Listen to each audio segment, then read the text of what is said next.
Amid the chaos of an intense battle, the battlefield is suddenly doused by a torrential rain. The demon tide, halted by a sudden barrage of sword chi, falters and the defenders, once retreating, find their footing and hold their position.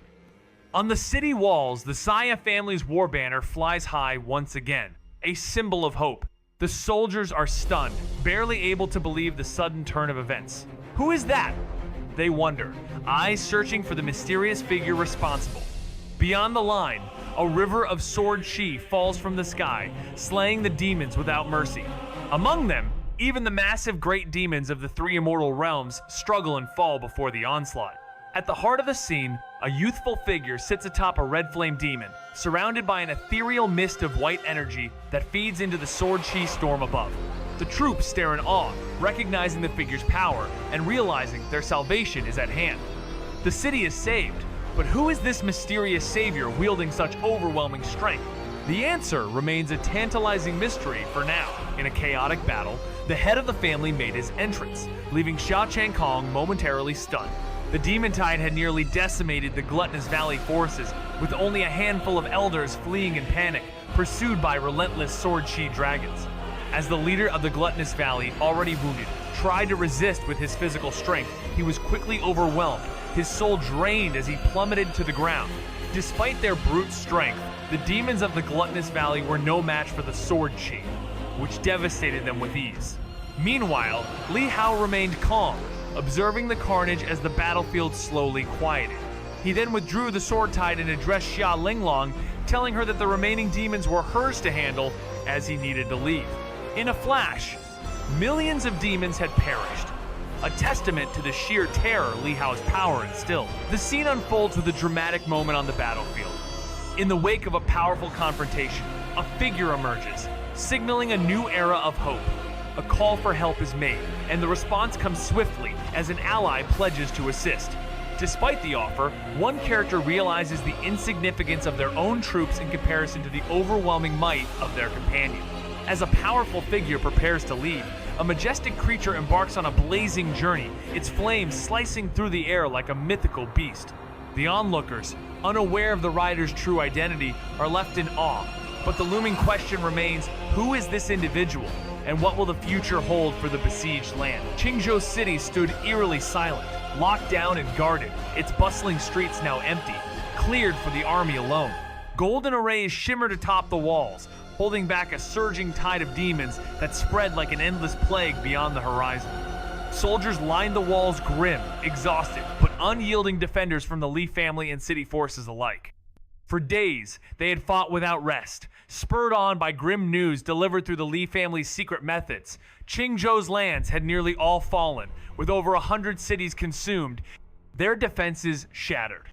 Once skeptical cities finally believed when wave after wave of refugees flooded in, eyes wide with horror. Years of peace had dulled their senses, turning demons into distant legends. Curiosities paraded in chains until those legends clawed back, bringing terror. And now, Qingzhou City itself teetered on the edge, its skies darkened by encroaching doom. High above, two aged figures, Li Mushu and Li Xiaoran, stood like statues on the battlements, their faces creased with time and war, as if each wrinkle bore the weight of their fallen kin. Over a month ago, when the heroic spirit of a key figure vanished, fury led them to the banks of Mo River, but instead of launching a direct strike, they went undercover and were stunned to find the demon forces amassed beyond imagination. The full might of Dragon Gate and the Holy Palace had converged there, their leaders personally overseeing a massive siege, all targeting one man.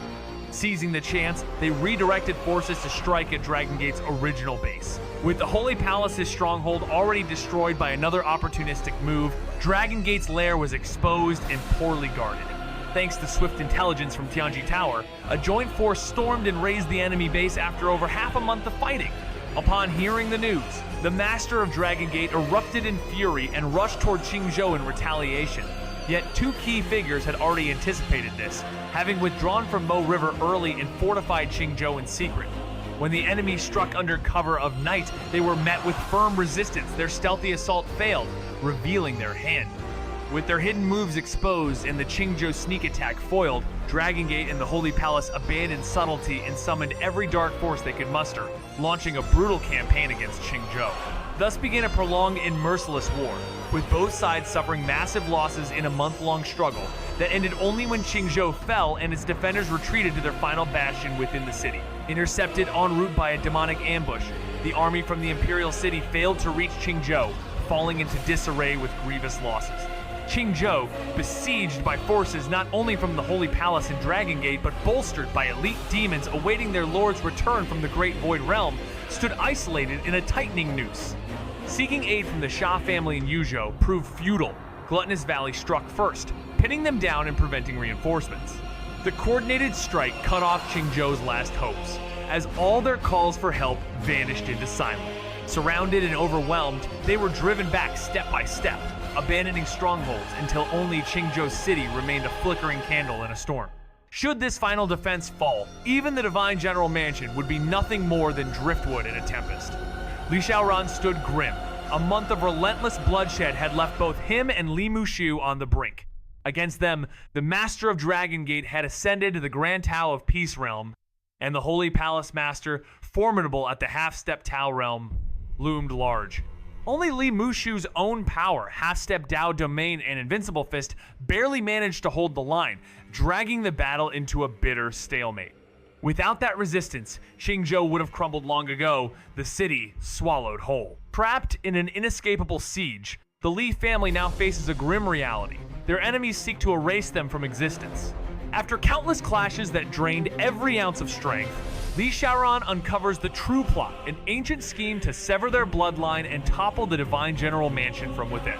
From the fall of the Nine Suns to endless demon tides ravaging their lands, each blow has been a calculated step to weaken them for good. Now, their foes strike ahead of schedule, forcing Li Mushu to battle on exhausted breath while tides of demons swallow the mountains whole. With no word from distant allies, the pressure mounts, yet the last defenders stand firm, refusing to yield as the darkness creeps ever closer. His gaze didn't waver, slicing through the endless demon tide to a distant, silent mountain, Mount Wuliang, once a sacred ally of the Li family. Though the family had offered devotion daily, their pleas for help now vanished into silence, leaving only uncertainty and dread. Li Chenfeng, once a proud disciple of that distant Buddha Lord, was unreachable. Realizing that hope had crumbled, Li Mushu gave the order with steely resolve alert, Tiangong. Summon the last defense, for the Li family stood on the edge of annihilation. His breath calmed, but his eyes burned cold. Li Xiaoran flinched, then fell into solemn silence. The time for survival had come not just for themselves, but for their legacy. If the shrine fell, so too would the meaning of their bloodline. The 1,000-year legacy of the Divine General Mansion wasn't just about blood, it was about the very bones that held the lineage together, and now, those bones had cracked. No matter how pure the blood remained, revival was out of reach. Some things, like timing and fate, only strike once. He understood. Without another word, he gave a glance to his second brother, then launched himself like a flash of lightning toward the Divine General Mansion. In the mountain and river courtyard, tension hung in the air like storm clouds. The tall figure at the center, stern and towering, was flanked by a battle-armored woman sitting with quiet authority. Around them, women from all corners of the family, once robed in silk, now stood clad in steel. Their faces were cold, sharp, ready. No one spoke of fear.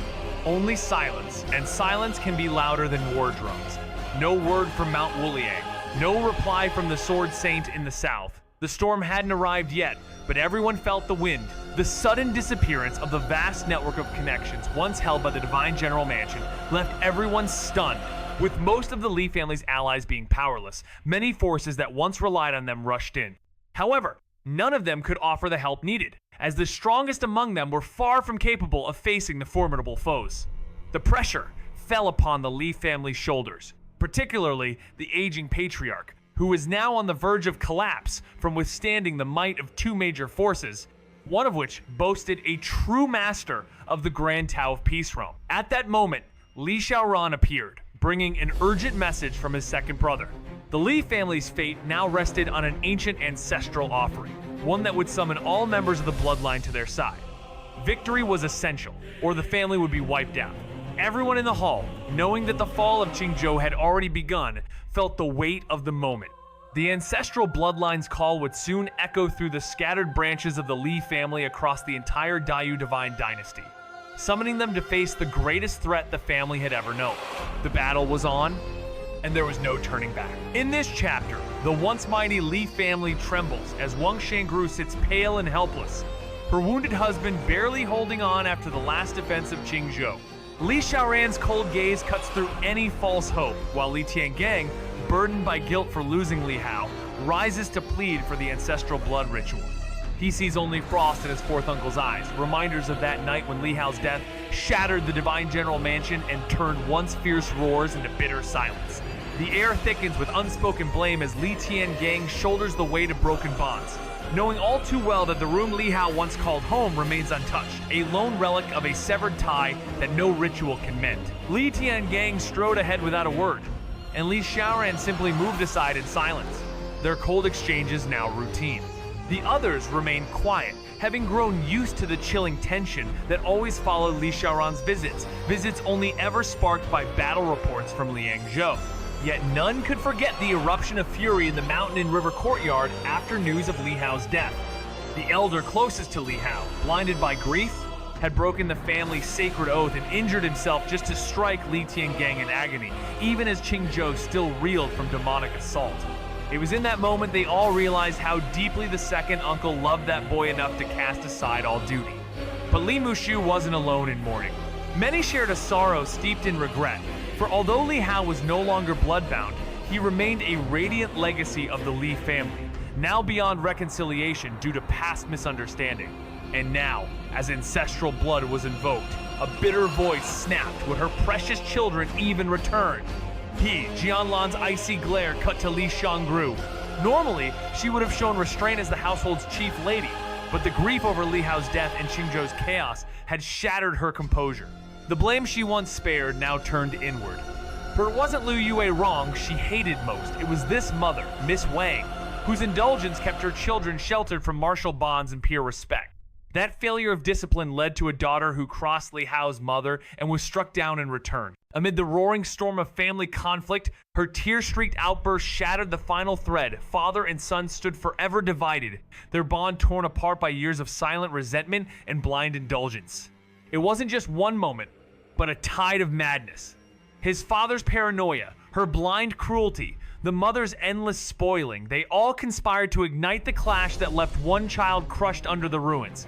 Now, every time she recalls it, pain claws at her heart, wishing she'd seen clearly before everything spiraled. But back then, chaos ruled, with disaster following disaster like a falling chain of thunder. Now, her words cold as frost sent a chill across the hall, her presence casting a shadow that reminded the others of who they'd become. Mockery met rage, and rage sparked fury. Wait and see? The sneer was met with venom. You want them back just to send them into the fire?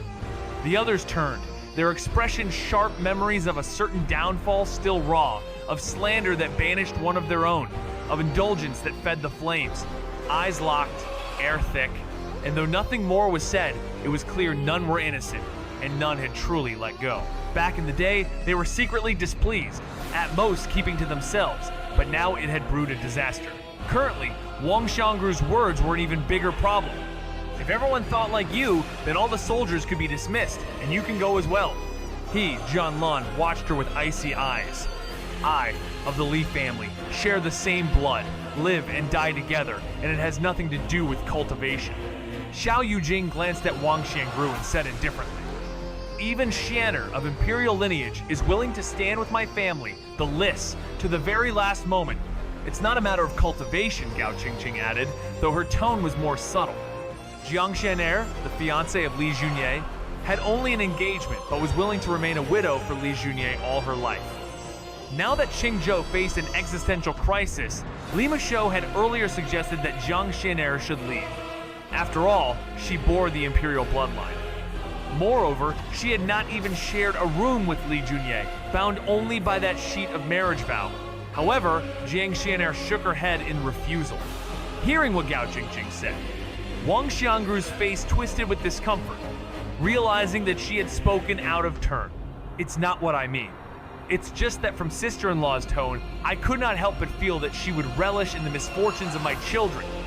Marrying into the Li family, I am a member of the Li family. Even as the city teeters on the brink, Wang Xiangru clenches her teeth, vowing to follow everyone into the grave. Yet her plea falls on indifferent ears. Actions speak louder than empty vows, and her children's loyalty drifts toward her own family instead of the Li bloodline she married into. A cold scoff cuts through the tense air as Li Xiaoran, caught between family pride and bitter truth, watches the silent struggle of unspoken duties and sees how a single ill-fated marriage seeds discord across generations.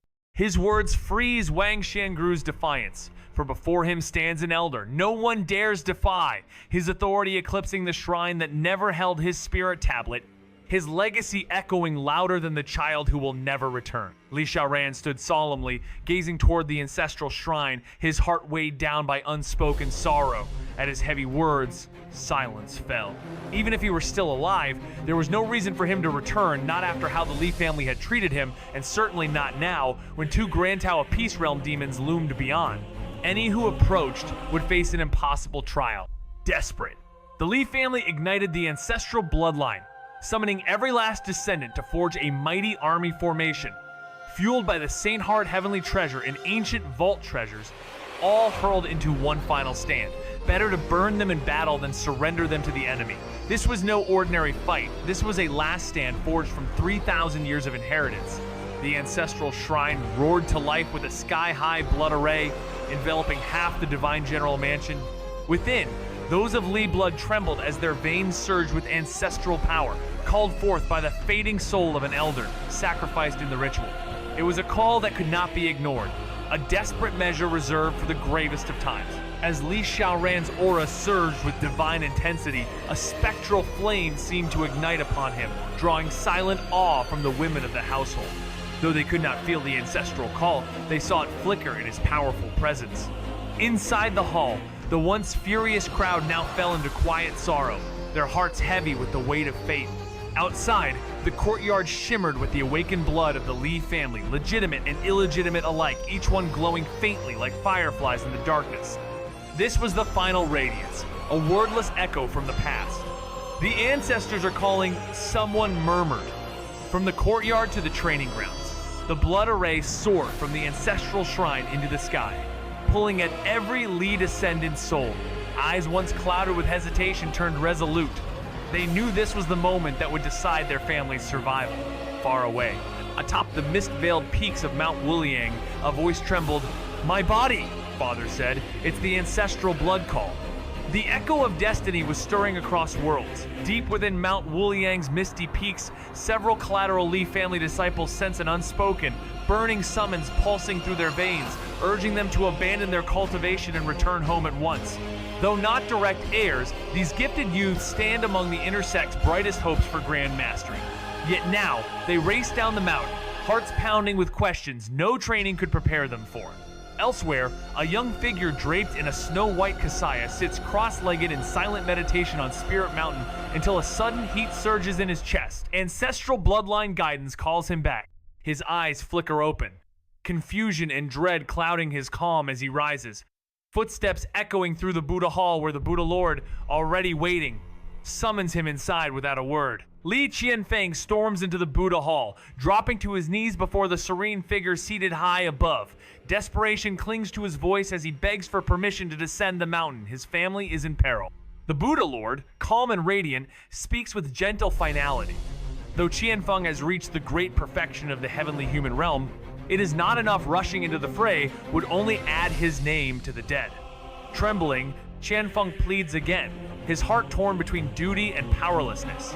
But the Buddha Lord's words cut deep. There remains hope for the Li family, and only by cultivating in peace can Qianfeng ascend further.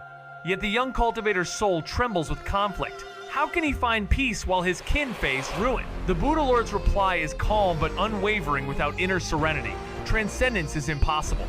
At just 20, Qianfeng's achievements shine, earned through tireless effort.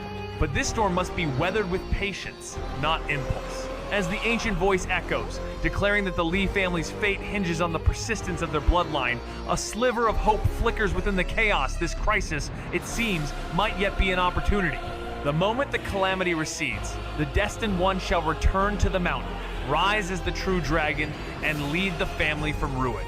Li Qianfeng stands frozen, a shadow of his mother flashing in his mind.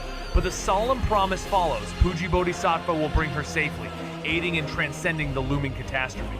The Buddha Lord's tone softens, speaking of untethered roots and mortal attachments, urging him to know his heart, to pursue the one true desire that demands the sacrifice of all else. All things, he says, are like illusions, dreams, shadows, lightning. These words settle into Qianfeng's spirit, quelling the storm within. A pause, a breath, and then, with quiet resolve, he answers. He understands. Birds startled from their perch as an urgent cry broke the silence within the courtyard house. In the main hall, two siblings stood tense. Li Jiangying and his sister, Li Ruming, eyes fixed on their grandfather, the stern sixth master of the Wang family.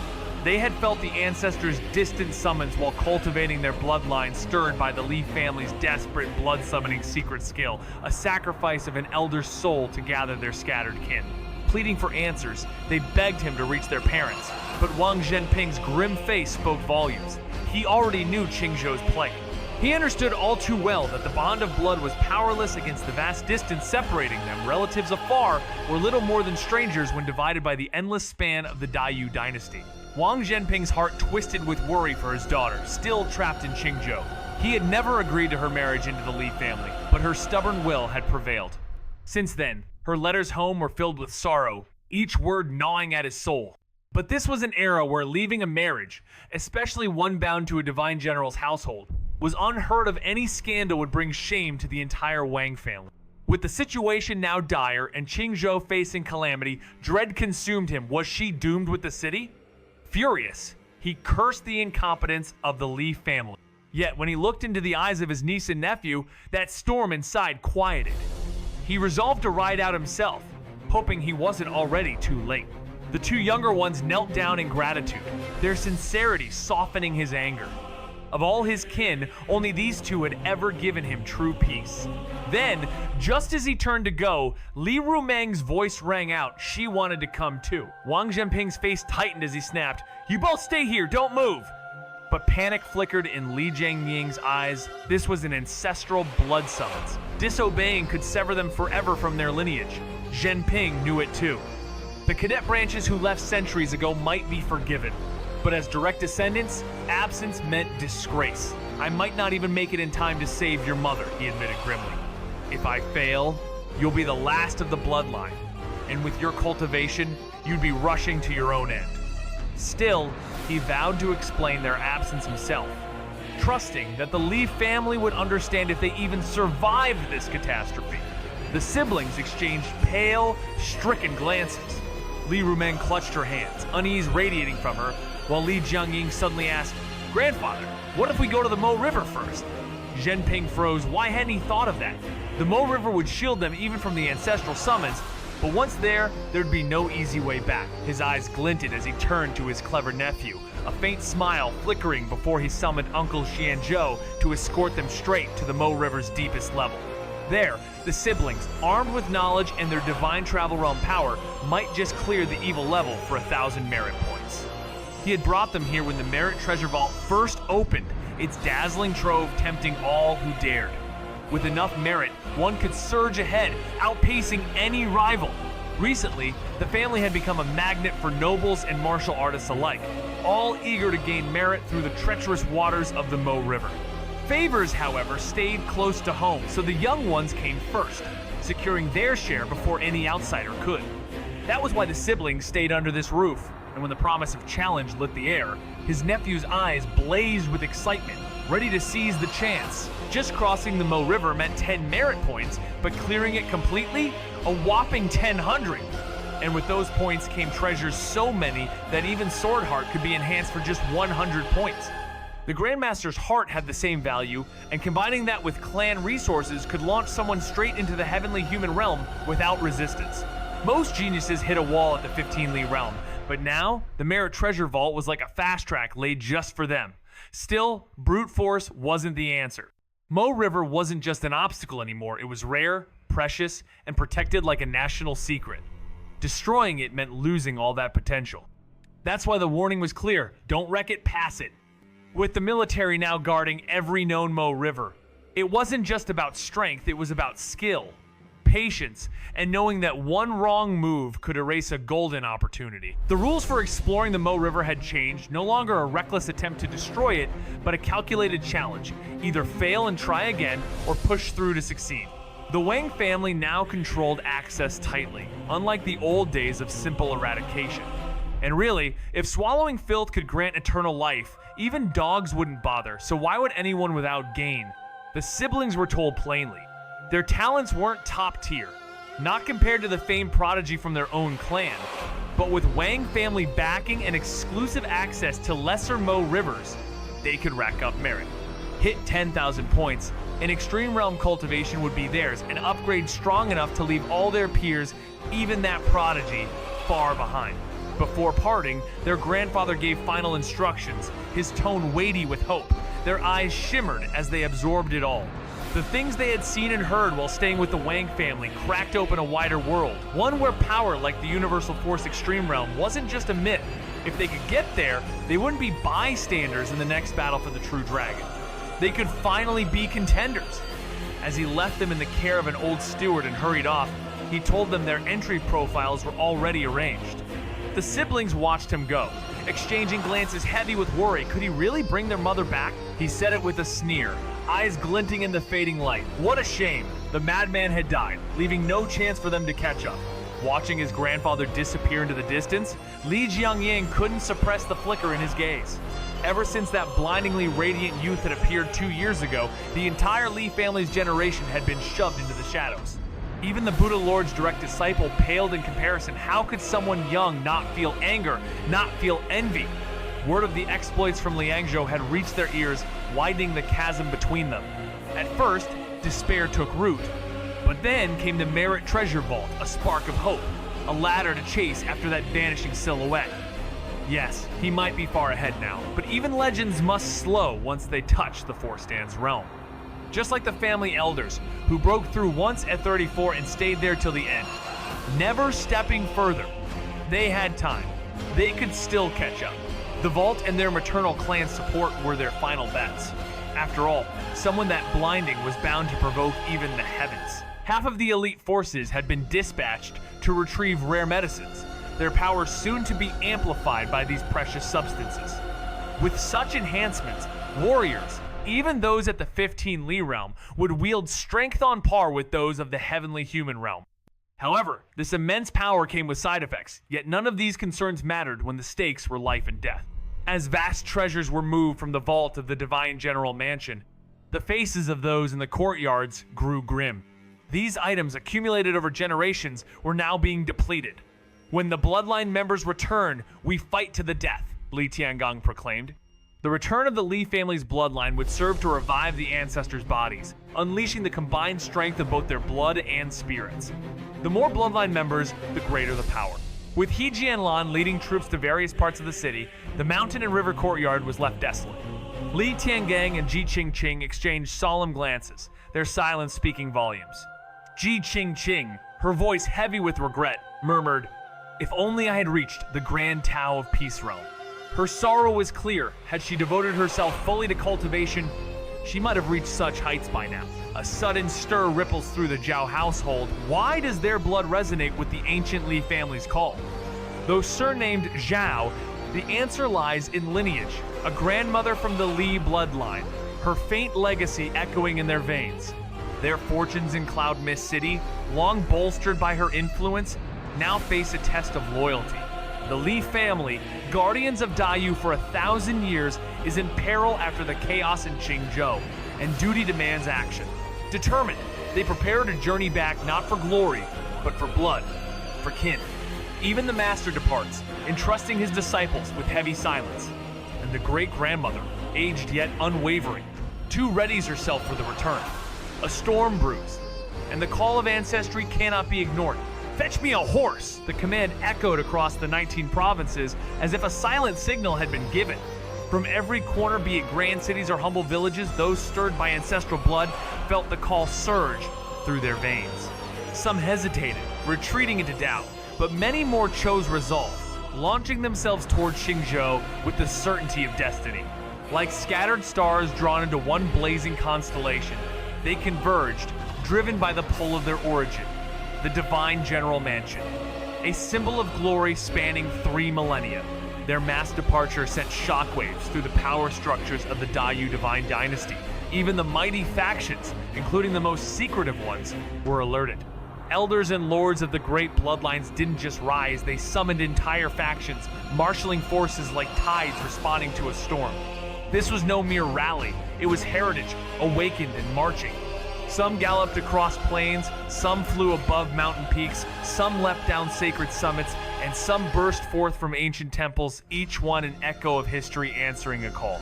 With the final breath of a fallen ancestor still lingering in the wind, the bloodline surged, answering with unwavering speed their destination, a land broken by chaos, crying out for salvation. In the Divine General Mansion of Qingzhou City, the fading glow of the ancestral blood array marked Li Tiangong's return from the ancestral shrine to the mountain and river courtyard. With a cold, unreadable expression on Li Xiaoran's face, words were few orders, even fewer. Tiangong, unfazed, declared his plan to summon reinforcements through the ancestral secret passage along the Wai River. Li Xiaoran, ice in his tone, simply agreed to follow orders. Wasting no time, Tiangong called for a brush and began drafting strategies with the urgency of a battlefield commander, his mind flashing back to the chaos of northern Yan. And beside him stood his steadfast wife, her unwavering gaze, a silent vow of shared fate. Stirred but composed, he commanded the opening of the secret vaults, assigning each leader 50,000 elite troops and distributing vast amounts of divine medicine, treasured blood pills, and dragon chi pills, once hoarded treasures now given freely. What had taken centuries to amass elixirs, divine weapons, armor, all of it was being hurled into the fire of this final stand. The signal was clear. Activate every secret passage across the cities and guide every Li clansman home. From the winding shadows beneath the Huai River Mountains, the Li family's ancient plan unfolds ancestral foresight etched into secret passages hidden deep below the flowing water. Li Tiangong, with sweat tracing his brow, unveils the geomantic chart of Qingzhou, activating the escape routes meant only for Qingzhou's gravest hour. Outside the city walls, demonic forces gather like storm clouds, yet the Dayu Divine Dynasty stands unyielding. Inside the city, the Li family stirs all officials, all blood, all bound by legacy moving in perfect unison as the Divine General's orders ripple through the ranks. Qingzhou isn't just holding the line, it's bracing to shift the tide. The elite forces, drawn from the armies, gather at the mansion to receive rare medicines that would greatly enhance their fighting capabilities. With these, even those at the 15 Li realm could rival the heavenly human realm. However, the immense power came at a cost. Side effects that, though troublesome, were secondary to the urgency of life and death. Meanwhile, treasure-laden boxes were moved from the hidden vault of the Divine General Mansion, and the faces of those in each courtyard grew grim. The accumulated wealth of their ancestors was now being depleted. The return of the Li family members from various places signaled the imminent battle for survival, for their bloodlines would be used to reconstruct the physical bodies of their ancestors, unleashing formidable power. The outcome of this battle depended on the number of bloodline members who returned. As he, Jianlan, and others left to defend the city, the once bustling mountain and river courtyard fell silent. Li Tiangong and Ji Qingqing exchanged glances, their solemnity evident without a word spoken. Ji Qingqing, reflecting on her path, quietly lamented the lost opportunity to reach the Grand Tao of Peace Realm. If only she had focused more on her cultivation, she thought, her sorrow reflecting in her eyes. Had things turned out differently, and with the aid of Uncle Tu and Li Mushu, the battlefield would have seen a shocking reversal. The Qingzhou forces, holding back the elites of 2 major demonic factions, proved no weaker than the enemy 300,000 elite Yuan camp warriors, each capable of standing against 10 foes, matching a force of 3 million. Still, despite the fierce front, a quiet tension brewed. A weary voice insisted the delays were due to past campaigns in northern Yan, not laziness. Ji Qingqing bit her lip, glancing at Li Tiangong, her pride now silenced by exile from the Ji family. She had once wielded the power of the great wilderness heaven to hold demons at bay, but those days had passed. The Dragon Gate and Holy Palace now marched boldly, unshaken by old deterrents. The balance had shifted, and the sacred protection of her bloodline no longer reached this land. With no more backing, only the storm ahead remained inevitable, brutal, and close. Li Tiangang stepped out of the mountain and river courtyard, determined to check on the progress of his mission. As he reached the courtyard gate, several figures approached him, including Li Yuanzhao and Li Wushuang. The moment they saw him, a mix of respect and fear flickered in their eyes. Despite the familial bond, Li Tiangang's imposing presence always made them feel uneasy. With a cautious tone, Li Yuanzhao lowered his gaze and asked, "Is there something we can do for you, uncle?" Li Wushuang, maintaining eye contact, stayed silent, respecting her cousin's words.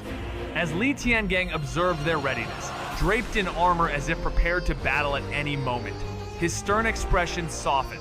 With a gentle tone, he reassured them, "You are all good children. Go back and wait. No need for your help until the rest of the Li family returns." Without another word, he moved past them, leaving the young ones stunned, feeling an unfamiliar warmth in his presence. Today, for the first time, they sensed their seventh uncle's gentler side, a side they had never witnessed before. Li Wushuang stood still, her eyes locked on the empty space where he had disappeared. And for a fleeting moment, the frost in her gaze melted into aching sorrow. She whispered words that hung heavy in the air, a confession too late. He had been the best, and maybe, just maybe, things could have been different if she'd said so before fate unwrote him from the timeline. Around her, silence swept through the group like a ghost. That once radiant, carefree figure flashed in their minds, and none dared speak. Li Yuanzhao's hands trembled, clenched tight. His head lowered as he bit back the sting behind his eyes. Time had passed, but the name still burned. Meanwhile, within the sealed walls of Shuihua Courtyard, Liu Yuerong sat like a shadow of her former self, stripped of splendor and adorned only in silence.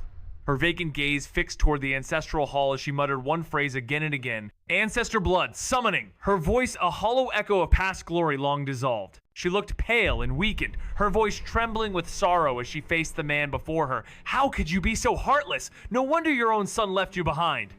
In a gentle yet firm reply, the elder urged the young one not to be swayed by emotion. "Follow the path of the Buddha Lord. Pursue peace through cultivation. Even if everything is lost, it can rise again, but don't come back for your mother." With tearful eyes fixed on Mount Wuliang, she bowed and offered silent prayers. Meanwhile, the Li family's secret orders swept across Qingzhou, sparking coordinated signals among its members. Though some who had long broken away from the clan no longer remembered their meanings, the call had been made, and already those bound by blood surged toward the Huai River, racing upriver toward Qingzhou City. As the chaos rages on, the remaining warriors battle their way through the wilderness, facing scattered demonic forces, all with one goal: Qingzhou City. Meanwhile, on the mount where the leaders of the two forces and the elders of the Dragon Gate and Holy Palace stand, the door master of the Dragon Gate, a young man in black robes, senses a shift. His gaze turns toward the city. Not far above, an elder from Tianji Palace circles the skies, spotting a flash of bloodlight from the Divine General Mansion, panic seizing her as she transforms into a young woman and flies down urgently. "Doormaster," she exclaims, "the Lai family has activated the Divine General blood summoning secret skill." Alarmed, the Doormaster frowns, troubled by the recklessness of such an ancient and destructive technique. The Holy Palace Master, ever cold and calculating, comments that this way might be more efficient, putting an end to everything in one decisive strike. The Dragon Gate leader asks how long the recovery will take, and the response is swift, not long, 3 to 5 days at most. The stage is set for an impending clash, with the forces aligning in a battle that could change everything. Feng Lingxiao gave his curt response, earning a disapproving frown from the Dragon Absolute God, whose stare could cut stone. The tension rippled through Feng Jiyushin as well. His mind ablaze with fury. If the so-called god had true courage, he wouldn't be trembling before an old warrior from the half-step Tao realm. But restraint prevailed. This wasn't the moment for internal strife. Instead, he offered a plan contain Li Mushu, and the formation would fall. Silence followed, until a sinister black chi drifted from afar, unnoticed until it touched the peak, startling the demons as it parted to reveal an elegant woman with snow-white legs and violet markings.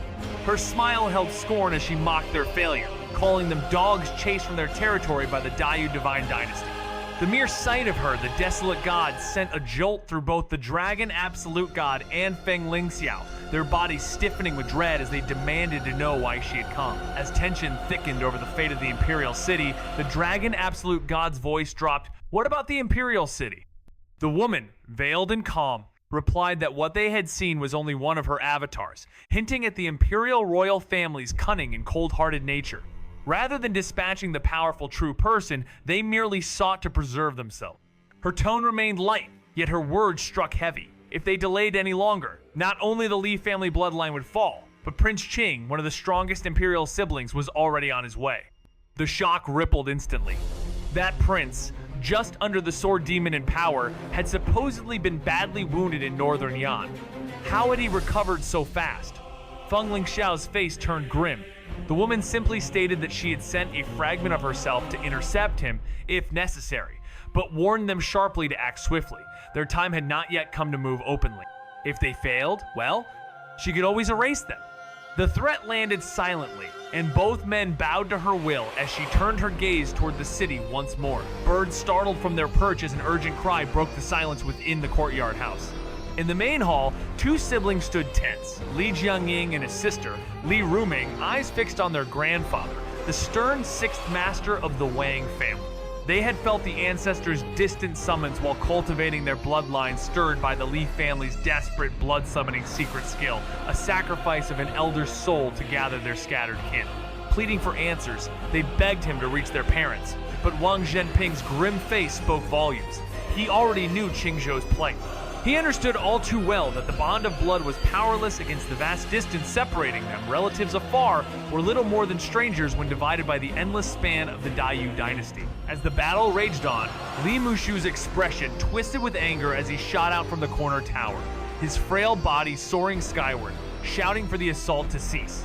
Meanwhile, Feng Lingxiao, wielding a powerful treasure, ignored all else and channeled his might into a devastating strike, slamming the purple-black Xuanyu heavy tower down with an overwhelming force. The Saint Heart essence called forth a tidal wave of divine power, with a single drop of mysterious heavy divine water weighing as much as 10,000 caddies. When all 100,000 drops fell together, the resulting impact was astronomical, enough to nearly shatter Qingzhou City's powerful array. While most other cities would have seen their formations crumble immediately, the array of Qingzhou City stood strong. Known for its unmatched strength, second only to the Zhuantian Divine Emperor formation of the Holy City's Imperial City, the array had been built more than 3,000 years ago by a great celestial master. Even a full-force assault from an Ultimate Study Realm expert couldn't breach it. Yet now, under Feng Lingxiao's relentless attack, it was faltering. Furious, Li Mushu countered, only to be interrupted by a figure appearing before him. A pale yellow sword light descended with a force so immense it nearly split the void itself. As the Dao domain enveloped Li Mushu, a barrage of sword shadows erupted, attacking him from every direction. The air was thick with the oppressive force of the Dao, causing his body to tremble and his power to rapidly drain. Startled and enraged, Li Mushu retaliated with a punch infused with his half-step Invincible Fist's extreme doctrine, temporarily granting him invincibility as he pushed forward in the face of overwhelming odds. Li Mushu's face twisted with shock as he shot out from the corner tower, his frail form rising high into the air as he bellowed, "Stop!" Meanwhile, Feng Lingxiao, ignoring everything around him, unleashed the full power of his treasure, striking down the purple-black Xuanyu heavy tower. The Saint Heart essence surged, summoning the full force of 100,000 drops of mysterious heavy divine water, each drop weighing 10,000 caddies, crashing together with an unstoppable force, shaking Qingzhou City's formidable array. Unlike other cities, which would have crumbled under such an assault, Qingzhou's array was legendary, second only to the Imperial City's Zhuantian Divine Emperor formation. Constructed over 3 millennia ago by the first great celestial master, it was indestructible even against the mightiest attacks, yet the power of Feng Lingxiao's treasure chipped away at its strength. Furious, Li Mushu retaliated, only for a figure to appear, blocking his path. A flash of pale yellow sword light cleaved the air, shattering the void and enveloping him with the Dao Domain's overwhelming force. Sword shadows filled the air, bearing down on Li Mushu with relentless power, his body shaking as the oppressive rules drained his strength. Despite his fear and fury, Li Muxiu pushed forward with his half-step invincible fist, determined to strike back, but the odds seemed increasingly stacked against him. As the swirling Dao domains clashed like opposing storms, it became clear that if it had only been the ultimate study realm, he would have faltered under Dragon Absolute God's overwhelming force. But as he manifested the extreme doctrine, his own domain unfolded like a protective cocoon, resisting the corrosion. Offensively, his half-step Dao domain lacked the explosive impact of the Grand Tao of Peace Realm, but its self-shielding was nearly just as swift once fully formed. Then came the chilling cry, 10 extreme sword shadows. The air cracked as 10 divine sword lights split from a single weapon, tearing toward him with brutal precision. With a sudden flicker of green, a ribbon came alive in his grip, coiling around his fist like a sentient serpent. He didn't retreat. Instead, he punched forward again and again. Bang, bang, bang! Each sword shadow shattered under his strikes. Advancing with the force of a dragon and the steadiness of a mountain, every step he took carved through the chaos. Green light burst from his hand, the invincible fist radiating annihilating force as he carved a path toward his foe. Dragon. Absolute God's eyes narrowed. Not only was this old warrior holding his ground, but that ribbon? A hidden Saint Heart treasure. Here are trendy, quick weeknight dinner recipes that are delicious, easy, and popular right now. 1. Creamy gochujang chicken pasta. Why it's trendy. Korean flavors meet Italian comfort food. Time, 25 minutes. Ingredients. Chicken breast, gochujang, heavy cream, garlic, pasta, green onions, parmesan. Quick tip, add spinach or kale for greens. 2. Salmon rice bowl a la Emily Mariko. Why it's trendy. Viral on TikTok for a reason. Time, 15 minutes. Ingredients, cooked salmon, leftover rice, soy sauce, Kewpie mayo, sriracha, avocado, seaweed. Quick tip, use microwave for ultra-fast assembly. 3. Lemon ricotta flatbread with hot honey. Why it's trendy. Combine sweet, spicy, and creamy on a crispy base. Time, 20 minutes. Ingredients, store-bought flatbread, ricotta, lemon zest, arugula, chili flakes, hot honey. Quick tip, bake on a sheet pan for crispiness. 4. Zucchini corn fritters with herbed yogurt dip. Why it's trendy. Great use of summer produce. Time, 25 minutes. Ingredients, zucchini, corn, eggs, flour, feta, Greek yogurt, dill. Quick tip, serve with a salad or inside pita. 5. Spicy peanut noodles with cucumber and carrot. Why it's trendy. Cold noodle dishes are big in hot weather. Time, 20 minutes. Ingredients, noodles, peanut butter, soy sauce, rice vinegar, garlic, sesame oil, cucumber, carrot. Quick tip, add rotisserie chicken or tofu for protein. Would you like a grocery list or meal plan with any of these? Swoosh! A green figure darted forth, slicing through the divine formation with a glowing blade that struck the heavy tower, disrupting its momentum under the searing pressure of the Dao domain. Feng Lingxiao's gaze darkened as several figures advanced. One of them, a woman, stepped into view. Ji Qing. Though only in the ultimate study realm, she wielded the Ji family's secret techniques and surpassed even the Dayu imperial family's talent.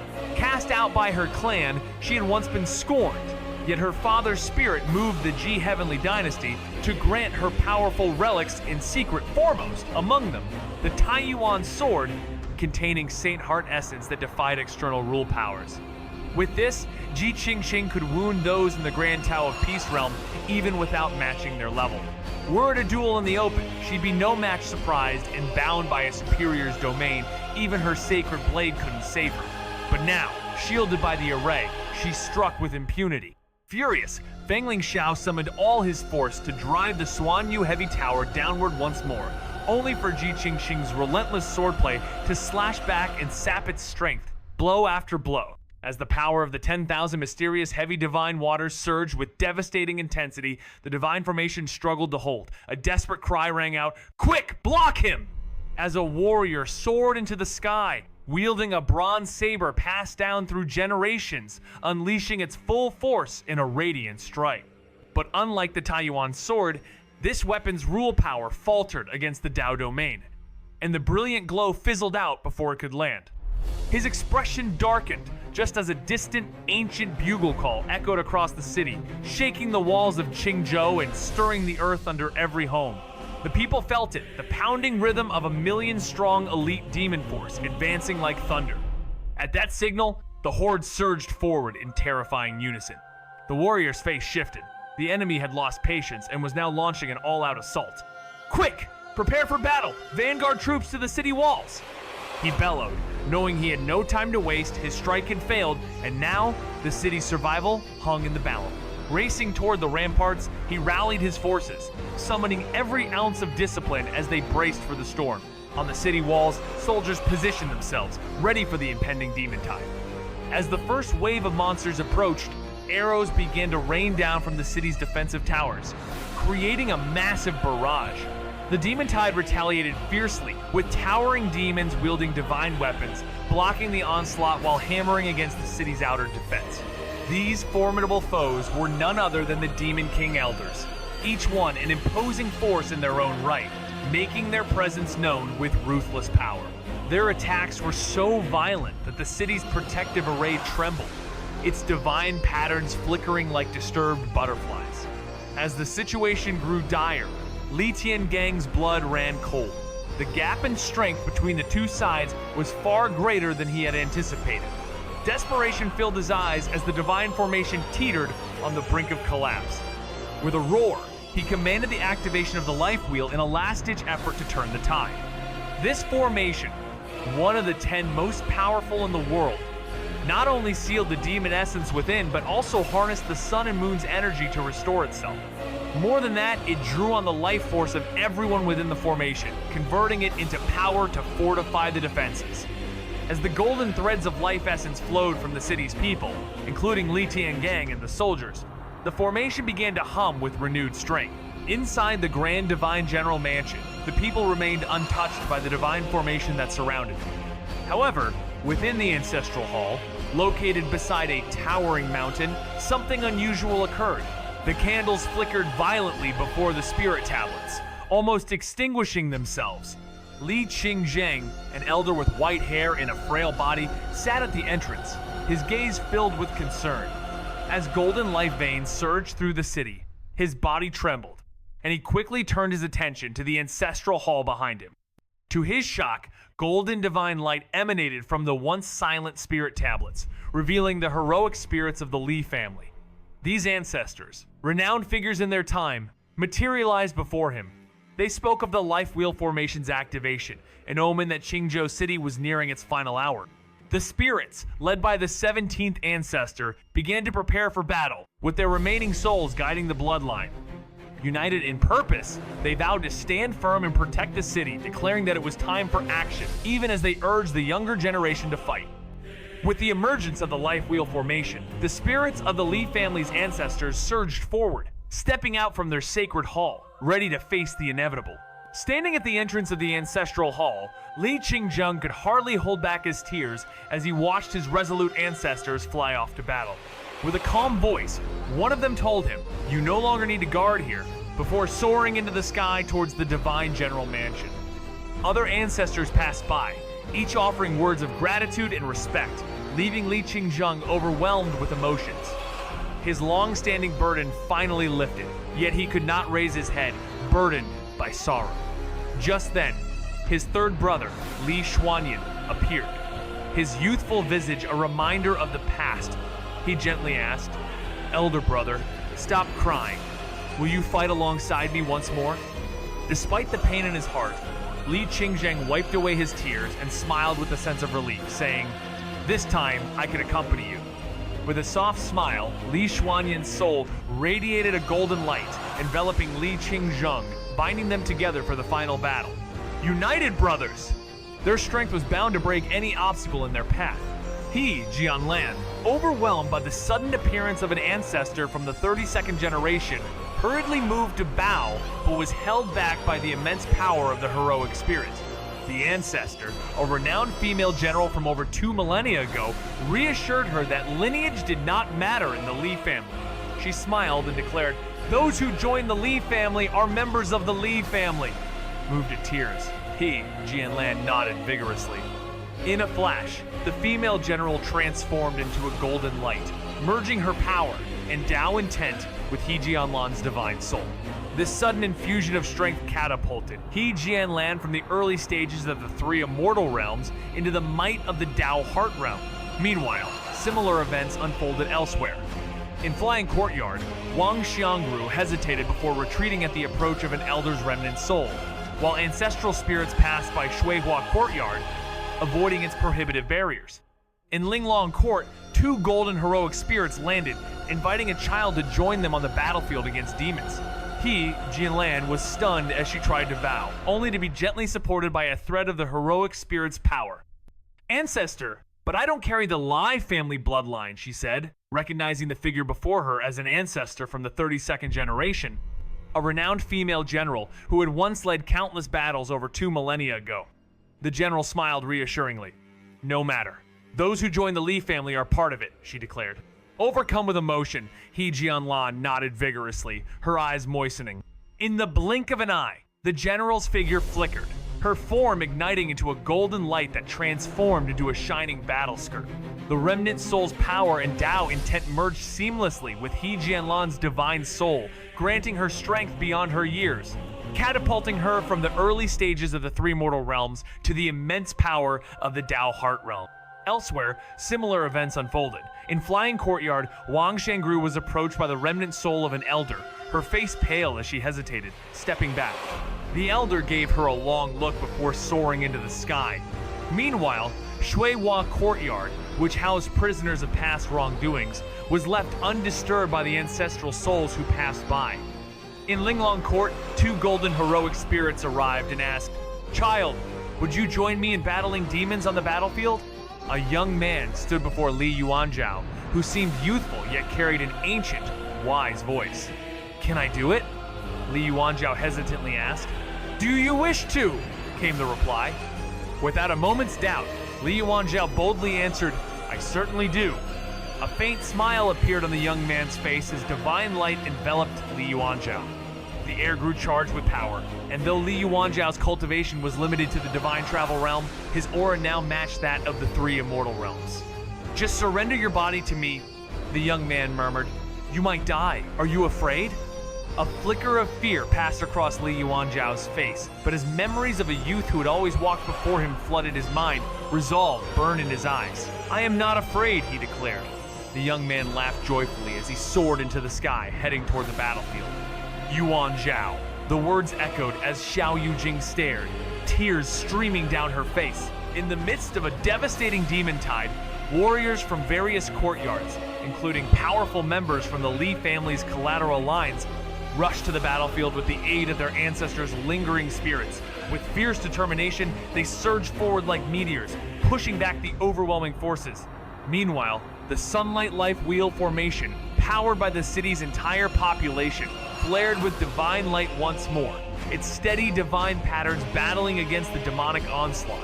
Yet, the relentless attacks from Fengling Xiao and the Demon Kings threatened to shatter the formation, consuming the city's life vein power. As the formation neared its limit, Li Tiangang, looking towards the Divine General Mansion, saw golden meteors approaching the ancestral spirits of the Li family, charging into battle once again. Overcome with emotion, he felt both pride and sorrow as one such spirit. The 21st generation ancestor appeared before him, offering aid in the fight. With tears welling up, Li Tiangang's voice trembled as he humbly asked the ancestor for help, remembering the mighty warrior who had fought demons at the border, perishing alongside 6 demon kings in ancient times. Amidst the chaos of battle, figures from the Li family's ancestral bloodlines emerged, each a mighty force from the past, rushing to aid in the fierce struggle against the demon tide. As the Divine Sunlight Life Wheel formation drew from the very life force of the city's population, a brilliant light shone, bolstered by sacred pattern. However, the constant barrage from the enemy forces, including Demon Kings and Fengling Xiao's assault, caused the formation to tremble, consuming more and more life energy. If this continued, the formation would reach its limit. Suddenly, Li Tiangang noticed the golden meteor-like streaks in the sky, the Li family ancestors, returning to fight once more. Overcome with emotion, Li Tiangang, with tears in his eyes, called out in anguish, his heart filled with shame and gratitude. An ancestral spirit, recognizing his despair, offered to help. This spirit, a legendary hero who had once slain demons and perished alongside 6 demon kings, now stood before Li Tiangang, reminding him of the bloodline's proud history. With great humility, Li Tiangang, holding back his sorrow, called upon the ancestors, desperate for their aid in this moment of crisis. In a flash, the wise elder's figure shifted, becoming a golden flame that enveloped the warrior, infusing him with an overwhelming power. The ancient saber in his hand blazed with divine might, the fury in his eyes replaced by a sharp, resolute calm. A decisive message was sent to his partner, urging her to contain their powerful adversary. Holding the Taiyuan sword's ancient treasure, she was one of the few capable of suppressing the mighty Dao domain. Alongside another trusted ally, determined, the warrior turned to his relative, urging him to handle the remaining demon kings. The relative, burdened with memories of past battles, nodded silently before charging toward the enemies. As he moved, an ancestral force surged within him, bolstering his already immense power, though it could only enhance his soul's strength. With a single battle cry, he and his allies prepared for a relentless confrontation, determined to overcome the forces of darkness with unwavering resolve. In the midst of an intense battle, Li Xiaoran unleashed a powerful roar, his eyes bloodshot from the surge of ancestral power coursing through him. With a sudden burst of energy, he broke through the divine formation and charged toward the battlefield, where his presence immediately reignited a deep-seated hatred among the Demon Kings. Their long-standing enmity, built on millennia of conflict with the Divine General Mansion, fueled their fury. Thunderous clashes filled the air as Li Xiaoran, in a berserk state, wielded his blade with unmatched ferocity, driving back multiple Demon Kings. With a masterful backhand strike, his blade cleaved one of them in half, sending the Demon King's divine soul fleeing in panic, only to be destroyed in midair by a follow-up strike. In a blink, one Demon King had fallen. The remaining Demon Kings, shocked and furious at Li Xiaoran's strength, realized that he was no ordinary opponent. Just as they regrouped, a new challenger emerged from the Holy Palace, an imposing figure cloaked in verdant light, taking on the form of a gigantic peacock.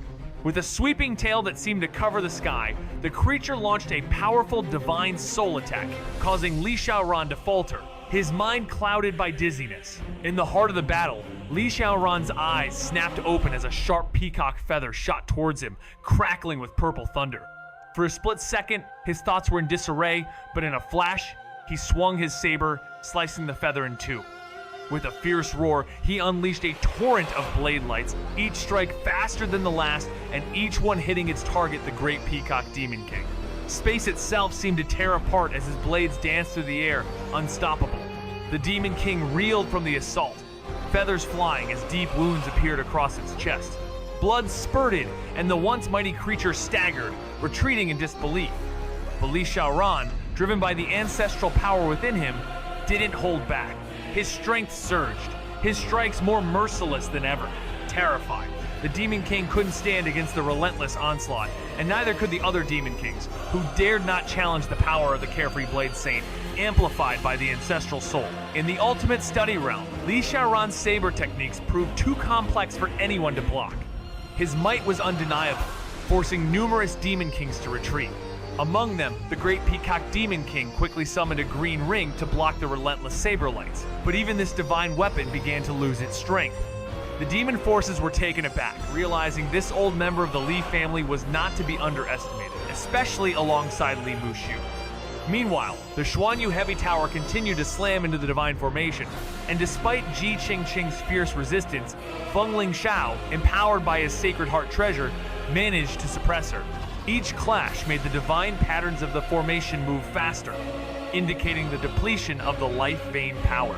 Amid the chaos, Li Qingxing arrived, eyes blazing with fury, ready to confront the ongoing threat. In the midst of a chaotic battlefield, Li Xiaoran stood as an unstoppable force.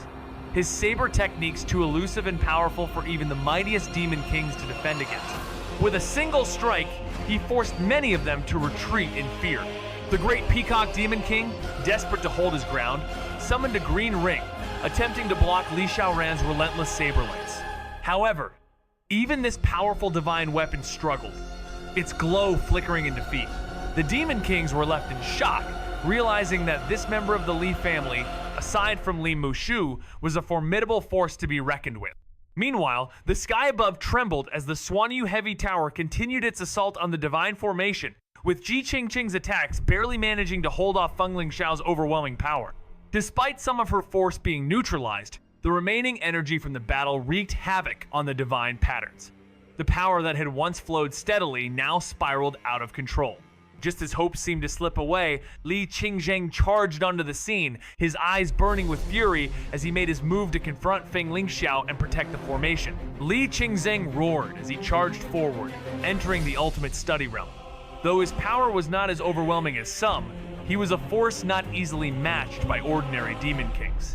He reunited with Li Xiaoran and Li Xuanyan, joining forces once again after years apart. Together, they faced the Demon Kings with overwhelming force. First, kill all these Demon Kings! Li Xiaoran shouted, his blade flashing as it cut through the air with each strike, leaving destruction in its wake. The carefree Horizon Blade tore through the Demon Tide, dropping one Demon King after another with powerful, unyielding blows. Li Qingzheng followed, charging through the chaos, his presence a force that pushed back the advancing tide. The Demon Kings, unprepared for such relentless attacks, found themselves retreating. With their ancestral spirit strengthening them, the two warriors fought tirelessly, their power unending. But as Feng Lingxiao observed, frustration consumed him. Furious at the turn of events, he abandoned his task of breaking the formation to personally engage the two, giving the divine formation a brief respite. Ji Qingqing let out a sigh of relief, knowing her responsibility was far from over. Without hesitation, she gave chase, following them through the array, never losing sight of her duty. "Be careful, he's coming!"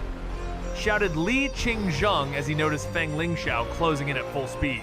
Li Xiaoran's expression sharpened, issuing the order to retreat. The trio swiftly moved, blurring between positions almost as though they were teleporting until they found themselves back in front of the divine formation.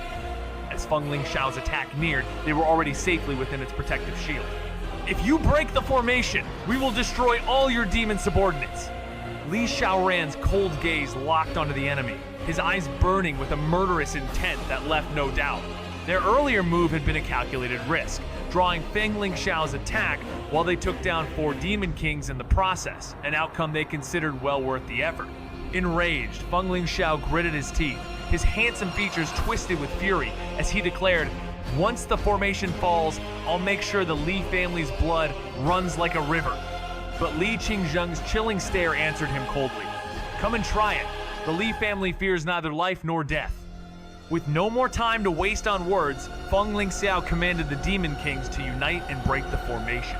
With the Dao domain protecting them, the enemies were out of reach, leaving Li Xiaoran and his companions frustrated, knowing that staying there would only prolong their struggles. Without wasting time, they pressed forward, breaking through the divine formation to face the Demon Tide head-on. The plan was clear out the Demon Tide quickly before tackling the Demon Kings.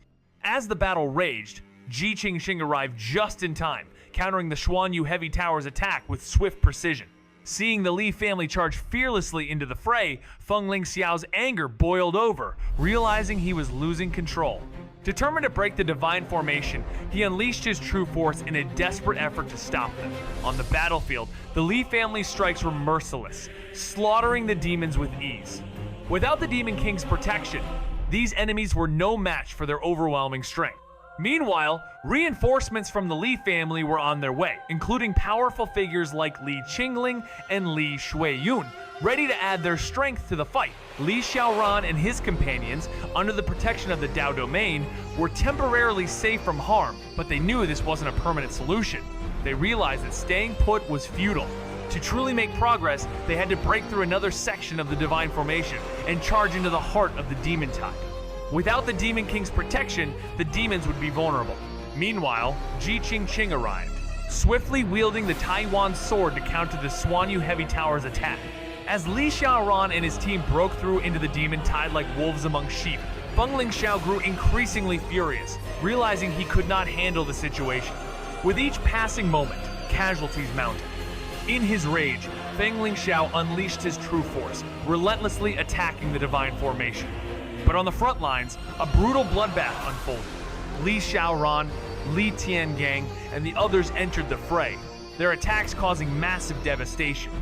Without the Demon King's protection, the demons stood no chance, falling easily before the might of the Four Stands Realm warriors. Meanwhile, on the eastern Huai River, the Li family's reinforcements, including powerful figures like Li Qingling and Li Shuiyun, raced to join the battle. In the midst of chaos, a dark figure stands out, an enchanting woman, her eyes cold as she surveys the scene. Her face, etched with purple patterns that ride like vines, is an ominous sign of her power. The Li family's heritage is formidable. She muses, noting the complexity and danger of their sunlight life wheel formation, which converts the lifespan of all within its grasp into raw power. Alongside her, a young man in black robes with crimson eyes exudes an aura of detached indifference. His voice is calm, yet heavy with insight. As he reflects on the lingering power from an ancient battle, the woman's gaze sharpens, her voice tinged with jealousy as she notes the powerful spirits guarding a kingdom for a monstrous figure. A plan, decades in the making, has been forced into action far too early, disrupting their carefully laid schemes.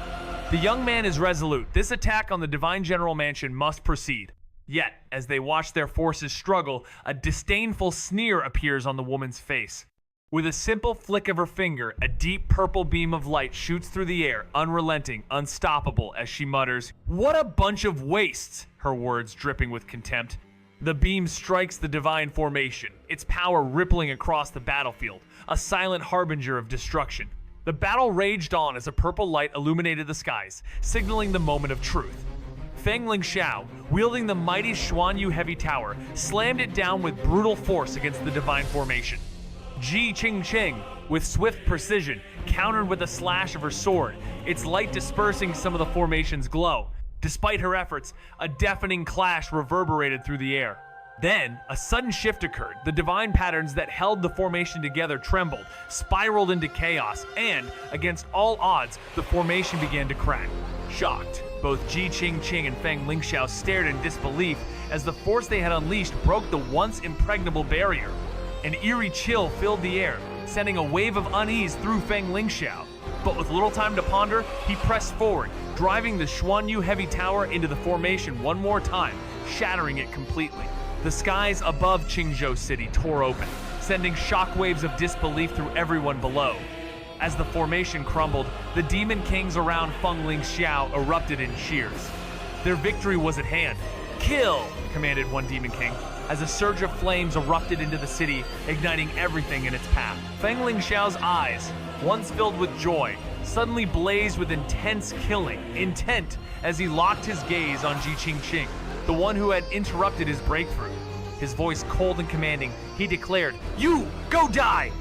With a powerful sweep of his Dao domain, he summoned the full force of a sacred treasure, which he wielded with deadly intent, bearing down on Ji Qingqing. Her face drained of color, but before the fatal blow could land, a figure darted forward, shouting, "Run!" Li Tiangang, in a desperate bid to protect her, shoved her aside and braced himself against the overwhelming power of the Dao domain. A thundering impact echoed through the air as Li Tiangang was engulfed by the storm of flames, enduring unimaginable pain. Yet, in the face of certain death, he unleashed his life-defying power. The flames, once fierce, faltered, and Feng Lingxiao staggered back, spitting out blood as internal injuries erupted, exacerbated by the exhaustion of wielding the Xuanyu heavy tower. His face grew pale, a consequence of overextending his strength. Quickly, he consumed a divine medicine to recover, but by the time he regained his composure, Li Tiangang and Ji Qingqing had already escaped. Enraged, Feng Lingxiao cursed under his breath, unable to determine whether his injuries had been triggered by his own depletion or the mysterious force of the heavenly Dao. Life-defying power was known for invoking unpredictable events seemingly coincidental, yet perfectly aligned with the natural order, as if fate itself had been waiting for this moment. Feng Lingxiao, once filled with rage, found himself trapped within the life-defying power, and hesitated to pursue Li Tiangang further. His newfound power wasn't enough to sever the life-defying power, so he could only watch as Li Tiangang escaped. However, Feng Lingxiao knew that fate's twist could offer him another opportunity unless Li Tiangang vanished from Qingzhou City. Meanwhile, anger surged through him as he turned towards Li Xiaoran and Li Qingzheng, whose slaughter of demons had already riled him up. The brothers, unaware of the coming chaos, were shocked as the array protecting the city shattered, but they were not prepared for Feng Lingxiao's wrath. Die! Feng Lingxiao screamed, charging after them, leaving the brothers no choice but to flee, split up, and stall for time. As they ran, the demon tide flooded the city, overwhelming the soldiers who stood helplessly on the city walls. The battle was far from over, but the brothers' escape was their only hope. The Demon King stormed the city, spreading death and chaos. He, Jianlan, Gao Qingqing, Li Xuanli, and others, empowered by the spirits of their ancestors, stood bravely against the overwhelming demonic forces.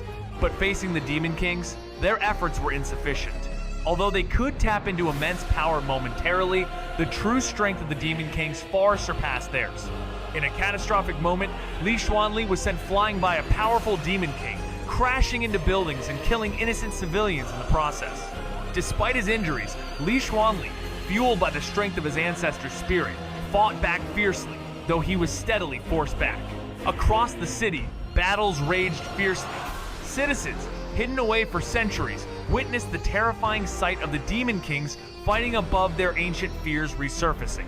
Within the city, the Li family's forces fought valiantly against the demonic onslaught, but without the protection of their array, the sheer number of demons overwhelmed them. Many demons breached the city's barricades, wreaking havoc. As the battle intensified, Li Wushuang and Li Yuanzhao led their forces. But with more demons flooding in, the city's defense lines began to crumble. The battle was intense, with one brother showing slightly more finesse in his movements. A sudden flash of light from a blade cut through the air, only to be instantly incinerated by the Dao domain. In desperation, one shouted for the other to flee, but the distance between them and their pursuer, a relentless force, continued to shrink. Realizing escape was impossible, they chose to face their fate head-on, charging into a demon horde. One, barely clinging to his fading divine soul, sighed with a bittersweet smile, lamenting that they hadn't slain more powerful foes, only lesser demons. The other, resigned, joined the charge, cutting a bloody path through the tide, both embracing the end of their journey with fierce determination. In the midst of Qingzhou City's once prosperous streets now consumed by flames, Li Tiangang stood frozen in disbelief. The city, a place of childhood memories and bustling life, was now a battlefield. Demons filled the skies, and the chaos of war had turned everything into devastation. Amidst the inferno, Li Tiangang's wife, Ji Qingqing, stepped forward with determination. "Tiangang, you take charge. I'll handle the demons." With a fierce look, she charged into the fray, her Taiyuan sword gleaming. Her words jolted him back to reality.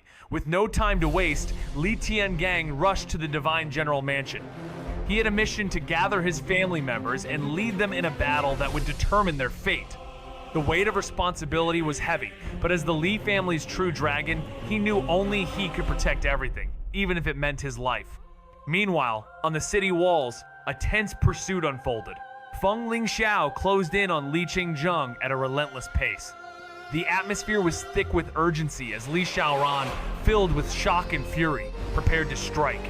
The conflict escalated, yet the battle lines between duty and family remained unclear. In the midst of a fierce battle, one brother's movements were nearly equal to his older siblings, but the younger one's technique was slightly lacking.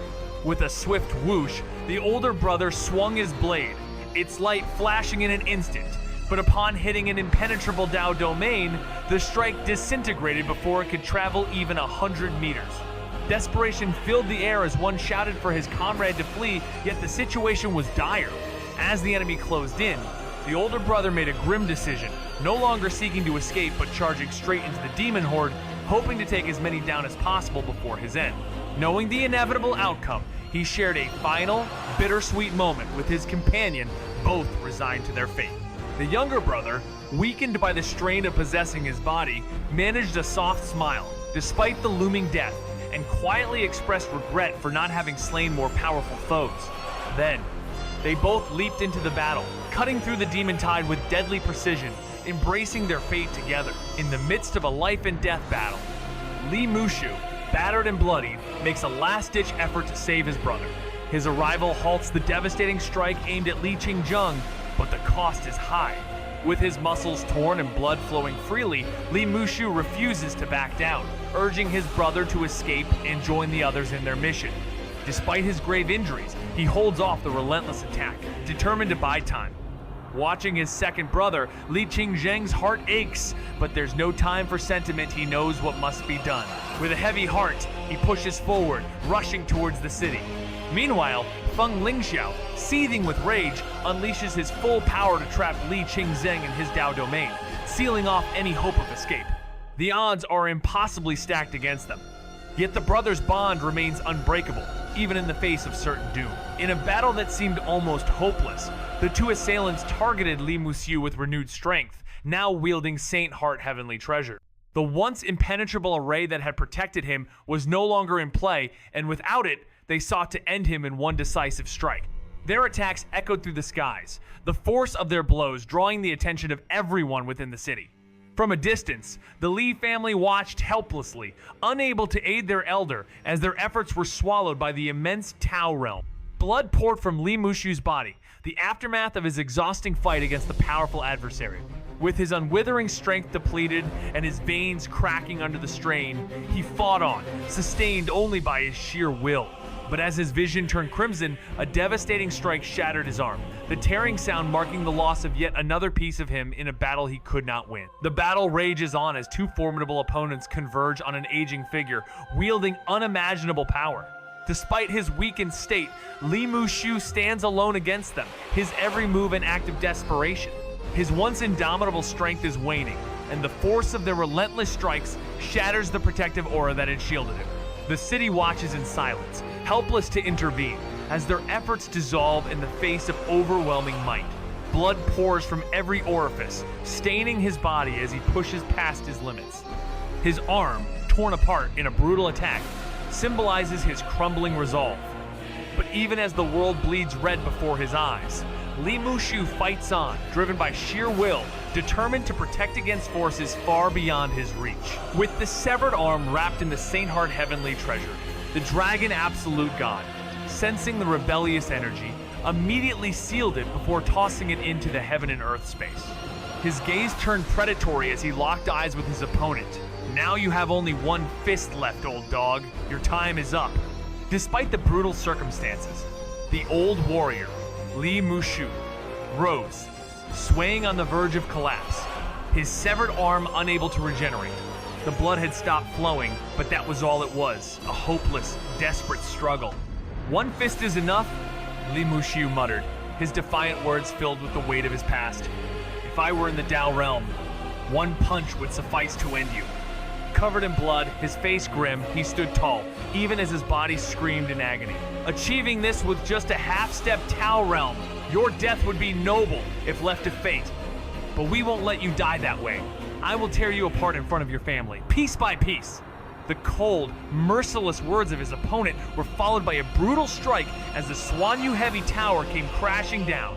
In that moment, Li Mushu spun, his remaining hand clenched into a fist as he struck with all his might. For a fleeting instant, it felt as if the very power of the Dao realm surged through him. Without the Saint Heart Heavenly Treasure, just the sheer might of his mortal fist collided with the Xuanyu Heavy Tower. The battle raged on, shaking the very ground beneath him. Li Mushu staggered backward, his body trembling, and he coughed up blood.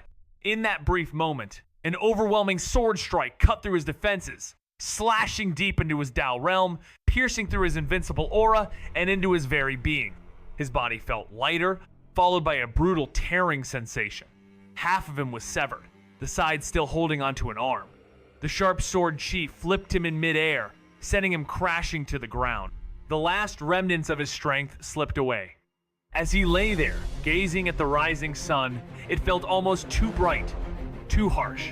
Exhausted, a bitter smile tugged at his lips as he remembered his father's words. The least accomplished. The defeat before his ancestors was unbearable. How could he face them now? The thought of his elder brother, lost to Heaven's Gate, haunted him. His bloodshot eyes glistened as his mind was overwhelmed by a whirlwind of memories. The woman he had failed, the child by the lake, and the old man all flashed before him. Suddenly, an earth-shattering roar echoed through the air as if the very sky was trembling. A cry of unimaginable fury. louder than any storm, surged across the horizon, shaking the city of Qingzhou to its core.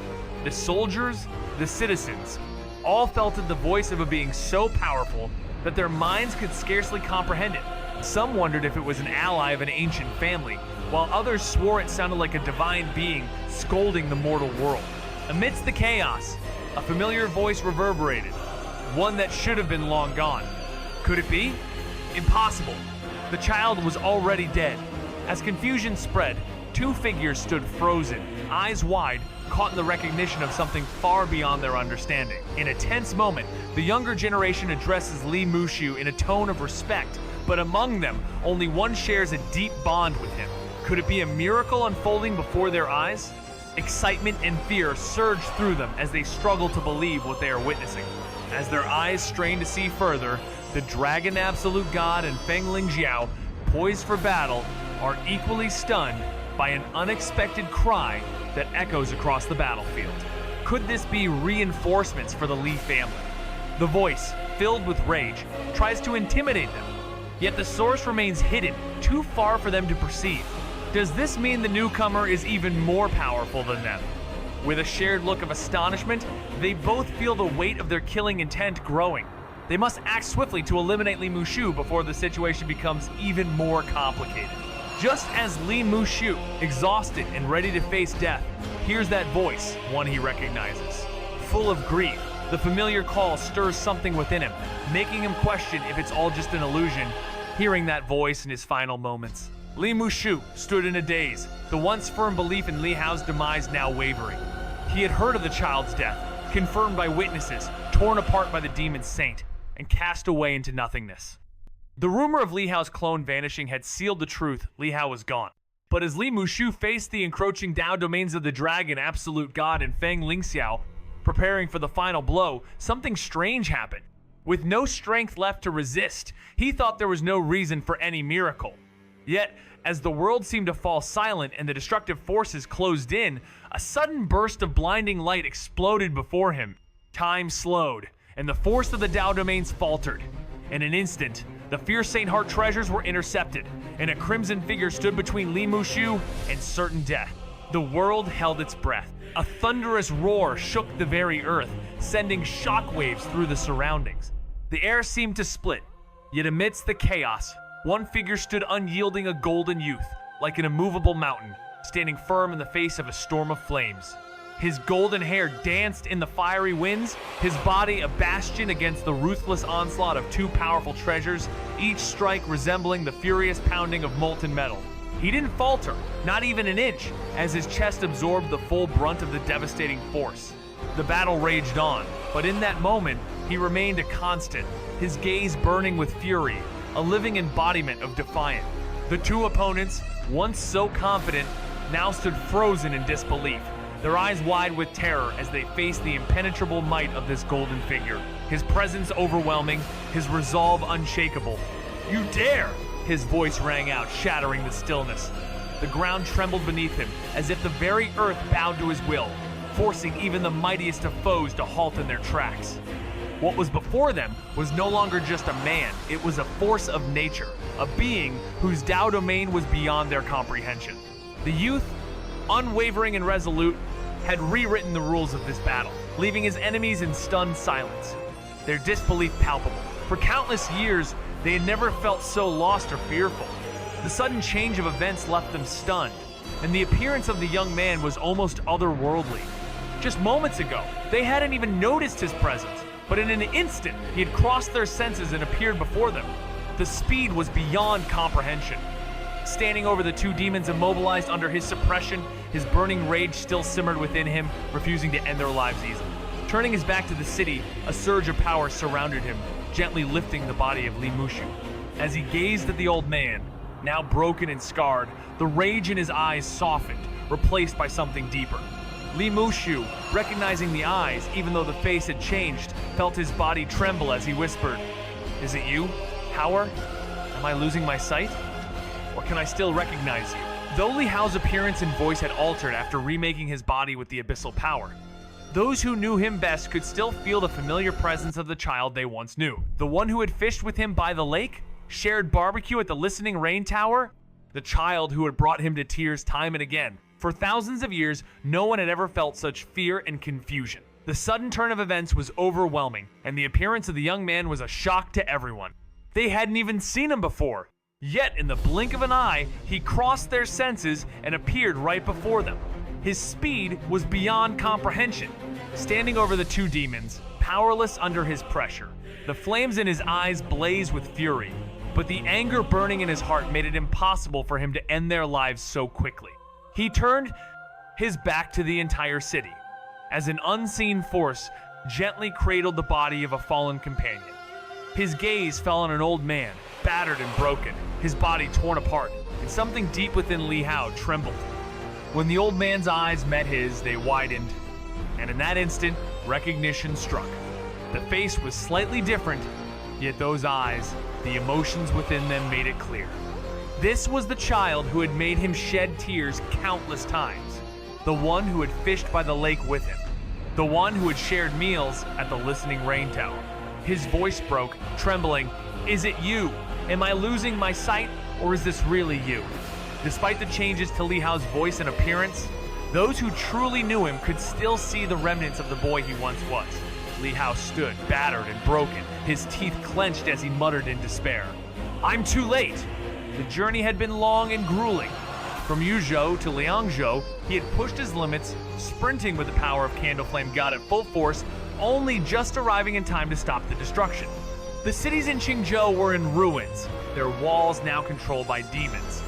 Knowing that the Li family would never abandon their cities without reason, Li Hao knew this was a desperate situation. Without hesitation, he unleashed his flight attribute and 9-layer Dao domain, pushing himself to the brink, his attacks flying across vast distances as though teleporting through the air. He barely held off 2 lethal strikes with his power at the limit. As the truth settled in, Li Mushu, a figure from Li Hao's past, saw the child he had longed for and wished to protect. His eyes welled with tears as he lamented, "Do you still wish to call me second uncle? But I failed to protect you. You've suffered too much." Li Hao stood resolute as he reflected on his past, the pain of familial ties fading with each breath. Despite the heavy burden of his history, he focused on the present, directing his attention to his wounded second uncle. "Second uncle, rest now. Heal your body. Xian, take care of him for me," he calmly instructed. Xian, with a graceful gesture, extended a red tendril from Li Hao's wrist, the soft touch of a demon's power infusing the wound, healing it with gentle energy. Li Mushu, though sensing the demon's presence, felt no fear as he allowed the healing to continue. Just then, the ground trembled as Candle Flame God appeared, but Li Hao was already ahead, blocking the incoming attacks with overwhelming speed. Li Mushu, stunned, recognized the figure at once. It was the sovereign of the Great Void Realm, a presence that few could ever hope to understand. With calm assurance, Li Hao placed his second uncle on the back of Candle Flame God, offering a sense of safety and power. "Second uncle, don't be afraid," Li Hao reassured him. As Li Mushu felt the deep reverence Candle Flame God held for Li Hao, he realized the magnitude of the path his nephew had chosen, one filled with both power and an unyielding sense of destiny. The youth stood at the heart of the chaos, his presence impossible to ignore. With a chilling aura that seemed to burn through the very air, he turned toward the vast expanse of the city, a deity in the form of man. His eyes, cold and piercing, radiated an overwhelming power, as if he alone could command the heavens. The world around him came to a standstill inside the city. The clash of demon forces halted as warriors from opposing factions stared in awe, their fear palpable. Just moments before, with a single word, this young figure had shattered the might of 2 great demon leaders, leaving them in a state of utter disbelief. Onlookers, including key figures, could only watch in stunned silence. His face, divine yet cold, exuded an undeniable sense of destiny. But his actions toward another seemed familiar, almost like a divine miracle. "Could he really be alive?" murmured the crowd. Who was this youth? His overwhelming strength, combined with his mastery of multiple Dao domains, defied all expectations. Even the heroic spirits of the Li family ancestors were left in awe, caught between confusion and joy. This was a moment of wonder and fear, as a new force emerged on the battlefield, one that would shape the future. Li Hao, once caught in a web of doubts, now stands resolute, his strength undeniable as he embraces the unknown. His name was once thought to be erased from the merit list, a sign of death, but the truth unraveled itself like a mystery, revealing that he was alive. With the Li family's honor at stake, a wave of disbelief swept through, yet now it was clear the boy who was supposed to have perished was still very much a force to reckon with.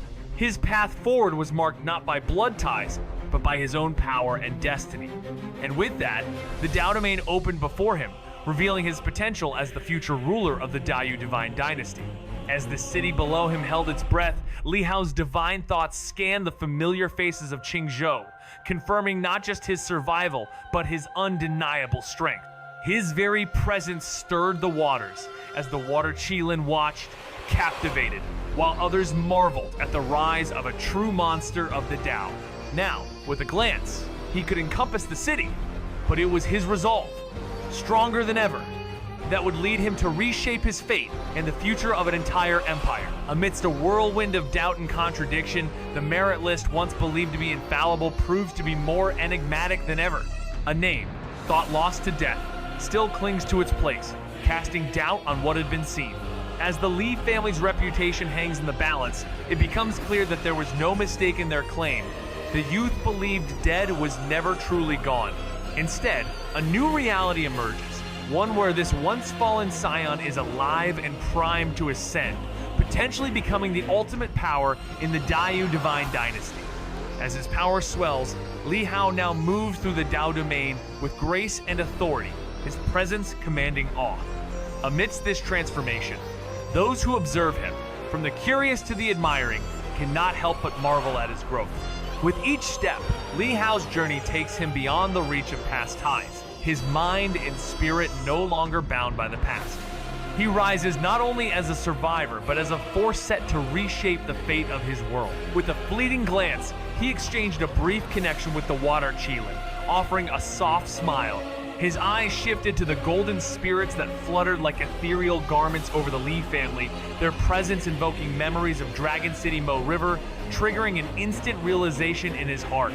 In the meantime, the Demon King elders hesitated, remaining still. But the onslaught of demons throughout the city showed no sign of stopping. Some had already breached the defenses, terrorizing civilians and leaving chaos in their wake. Li Hao's eyes turned cold as he raised his hand, summoning the Geopulse, gathering the powers of heaven and earth from the surrounding mile into his palm. The energy coiled and condensed into a brilliant sword, Qi, radiating with an overwhelming intensity, as if reaching toward heaven itself, bleaching the world of color. As the sword Qi surged, it splintered into more blades, swirling above Qingzhou City, creating a sky filled with a dense canopy of swords. The sheer scale of this weapon, the sheer number of blades, filled the Demon Kings and their forces with an eerie dread. Among them, a demon from Liangzhou, Monarch Bai, stood frozen as recognition dawned upon him, the terrifying youth from Liangzhou. It was Haoshin, the legendary Haoshin general. In the heat of battle, Monarch Bai's eyes flickered with a mix of fear and despair. He had once witnessed the youth's formidable power from a distance during the battle in Liangzhou. Choosing not to join in the final assault against him had spared his life, but now that the youth had returned, he was even more terrifying, his strength growing beyond what anyone could have imagined. The situation was dire. The Palace Master and the Dragon God of Dragongate had both been suppressed, and worst of all, the Candle Flame God, Master of the Great Void Realm, was now standing loyally by the youth's side, having seemingly submitted to him.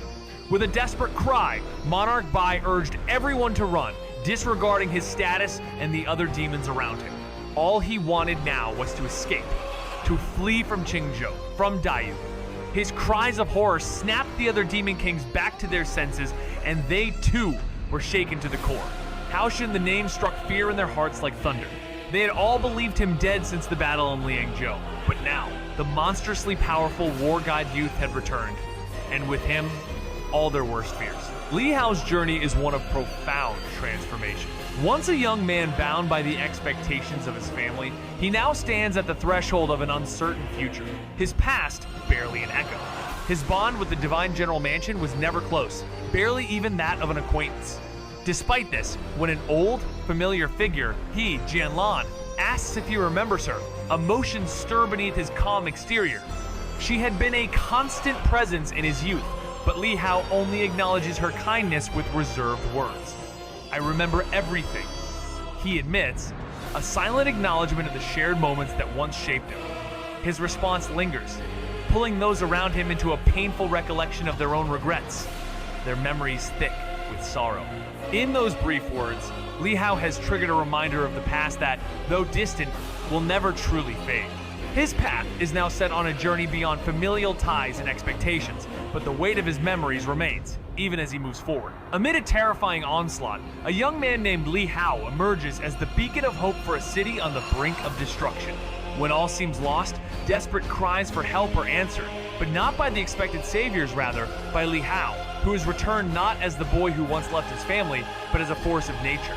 With a single flick of his hand, he unleashes a sword chi so powerful it decimates the entire demon tide outside the city, creating a trench through the enemy forces, as if the heavens themselves had pressed down upon them.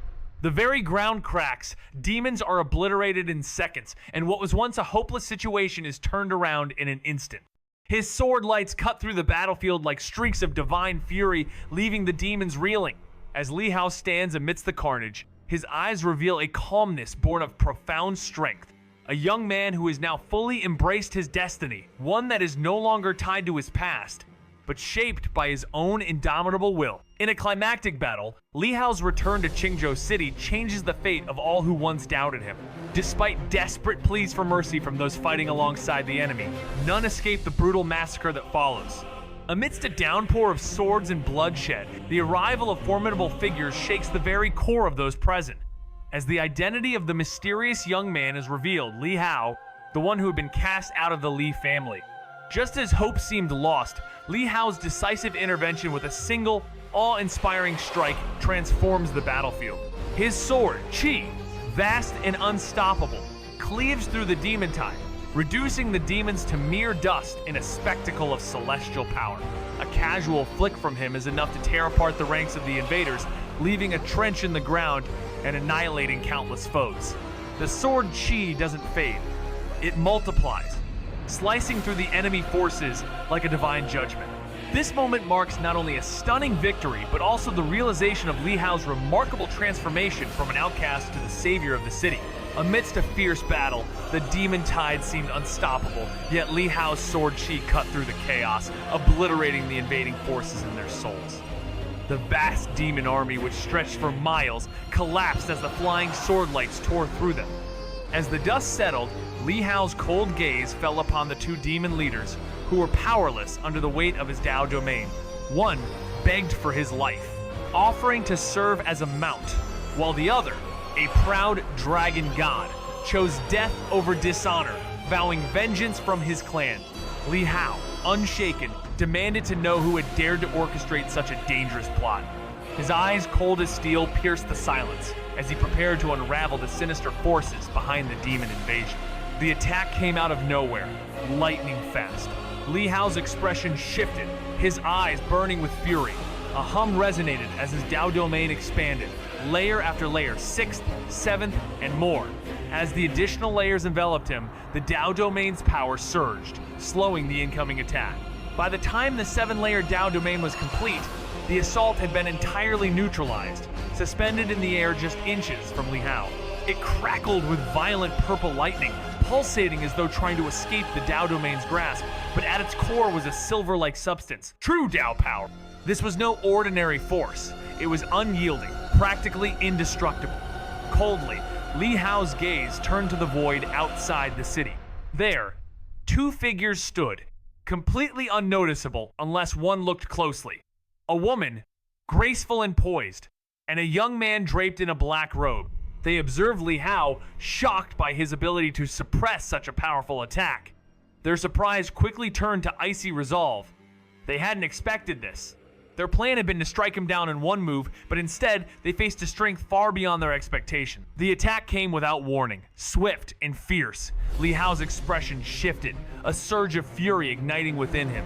With a hum, the Dao domain extended, expanding layer by layer until the 6th and 7th layers enveloped him, intensifying the power of his defense. The relentless attack that had been tearing through his domain now slowed, caught within the force of his growing power. When the 7th layer enveloped the attack completely, it was trapped, pulsating, purple, lightning, struggling to break free. At its core, a glimmer of silver-like substance appeared. Li Hao felt a true Tao power, a force that seemed indestructible, beyond the grasp of ordinary rules. Cold light flickered in his eyes as he turned toward the void outside Qingzhou City. 2 figures stood there, barely visible, as if they were one with the air itself. One was a graceful woman, the other a young man in a black robe. As Li Hao locked eyes with them, they studied him in turn, surprise flashing in their gaze. They hadn't expected their deadly strike to be thwarted. His strength was far greater than they had anticipated. From the echoes of fleeing demon kings, the true identity of the young prodigy, who had emerged from a remote region and disrupted their grand schemes, became clear. Despite prior intelligence revealing that he was merely 15 at the 3 immortal realms, his sudden leap to the Grand Tao of Peace realm baffled them all. To break through to the 4 stands realm within a year seemed almost plausible, given his monstrous talent. But reaching the Grand Tao of Peace realm within that same span was something no one had anticipated, not even the Saint Heir. Something felt off. Could a Saint Realm entity be manipulating events through him, using his lineage to thwart their plans? Then, the unexpected arrival of 2 desolate gods shifted everything. Fengling Xiao and Dragon Absolute God, who had been observing the situation, immediately recognized the gravity of the moment. The presence of these powerful figures confirmed the looming threat. While the final desolate god may still be waiting in the imperial capital, the strategy had taken an even darker turn.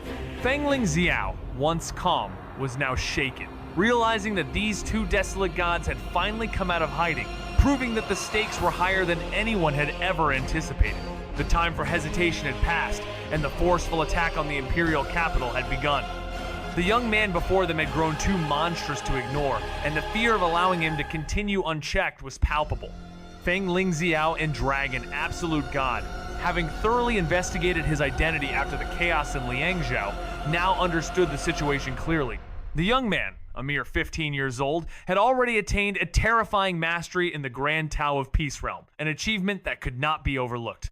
In their eyes, this monstrous figure had to be stopped before he reached his full potential. Dragon Absolute God looked at Fengling Xiao with a mocking gaze, silently reminding him of the earlier warning. But now, it was too late for regret. Fengling Xiao, pale-faced, recognized the truth of the situation as Li Hao's cold, intense gaze fixed upon them. "Are you the ones manipulating behind the scenes, or are you mere puppets as well?" he demanded. The woman before them spoke indifferently. "The dead need not know too much. Now that you've seen us, you should already be dead." With that, her body seemed to vanish in an instant, only to reappear outside Li Hao's Dao domain. In a flash, her silver fingers tore through his 7-layer Dao domain with ease, an effortless display of overwhelming power. Even the might of hundreds in the Grand Tao of Peace realm was no match for her, as the Dao domain, usually unyielding, crumbled like brittle paper before her strength. Li Hao's gaze sharpened as an intense aura of determination swirled around him. With each step, his presence became more formidable, his power an unstoppable force aimed at his opponent. A 7-layer Dao domain, a prodigy beyond compare, yet your fate is sealed, he muttered under his breath, the words like a cold promise. The woman, elegant and deadly, moved with a grace that belied the strength in her palm. In a flash, it sliced through the air, breaking Li Hao's Dao domain, as silver light gathered in her hand before she struck. But Li Hao, undeterred, didn't flinch. Instead, he drew from his own Daoish charm, meeting her attack head-on. As they neared each other, Li Hao's movement was fluid, a half step forward to brace for the clash. His fist, a concentrated burst of indomitable will, shot out with devastating force. The air crackled with a sound akin to 2 mountains colliding, a shockwave so intense that it rattled even the farthest corners of the city. The powerful blast shook everyone nearby, leaving them stunned by the magnitude of the force they had just witnessed. Within the city, those who sensed the eruption couldn't help but wonder who could challenge the Dragon Absolute God with such overwhelming power. The battle unfolding was unlike any other, a clash that echoed the very essence of Tao. The battle rages on, with the crowd stunned by the woman's display of power. Her presence is overwhelming, surpassing anything seen before, as her Tao comprehension reaches a realm beyond the norm. Those who witness it realize she's not just touching the edges of Dao, she's truly entered it. A whisper spreads through the crowd, suggesting that this woman's power is on par with the legendary figures of the Dao comprehension realm, making her an opponent of immense caliber. Among those watching, whispers of admiration and fear mix as they witness someone with a 7-layer Dao domain holding their ground against such formidable strength. The youth who faces her is no less remarkable, his mastery of the Dao making him a worthy adversary, despite being seen as a mere prodigy before. But now, with his abilities pushing against the boundaries of what should be possible, everyone is left wondering how far his true potential can go. The ancestral spirits of the Li family gazed in confusion. Who was this stranger battling in the sky, unfamiliar in blood and aura? Once he had stood among them, bearing their name, their lineage. But now? Now he was someone else entirely. Li Hao, no longer bound by blood, had stepped beyond the family's reach, his very essence reshaped. Even those closest to him, he, Jianlin, and the others couldn't muster an answer to the spirit's questioning. Familiar? Once? But now? That connection had faded into myth. In the air, a fierce clash erupted as Li Hao met the elegant woman's palm with his fist. Power exploded, forcing both to recoil. She narrowed her eyes. His fist skill, though powerful, lacked the purity of one who had fully stepped into the extreme doctrine. Yet, how could one ignore the chilling sword aura he had unleashed before? To wield both mastery of the sword and such formidable hand-to-hand combat, this boy was not just a warrior, he was a force unto himself. Watching him, even she could not deny, this was no ordinary foe. Dealing with you will be sufficient, he declared coldly, standing firm.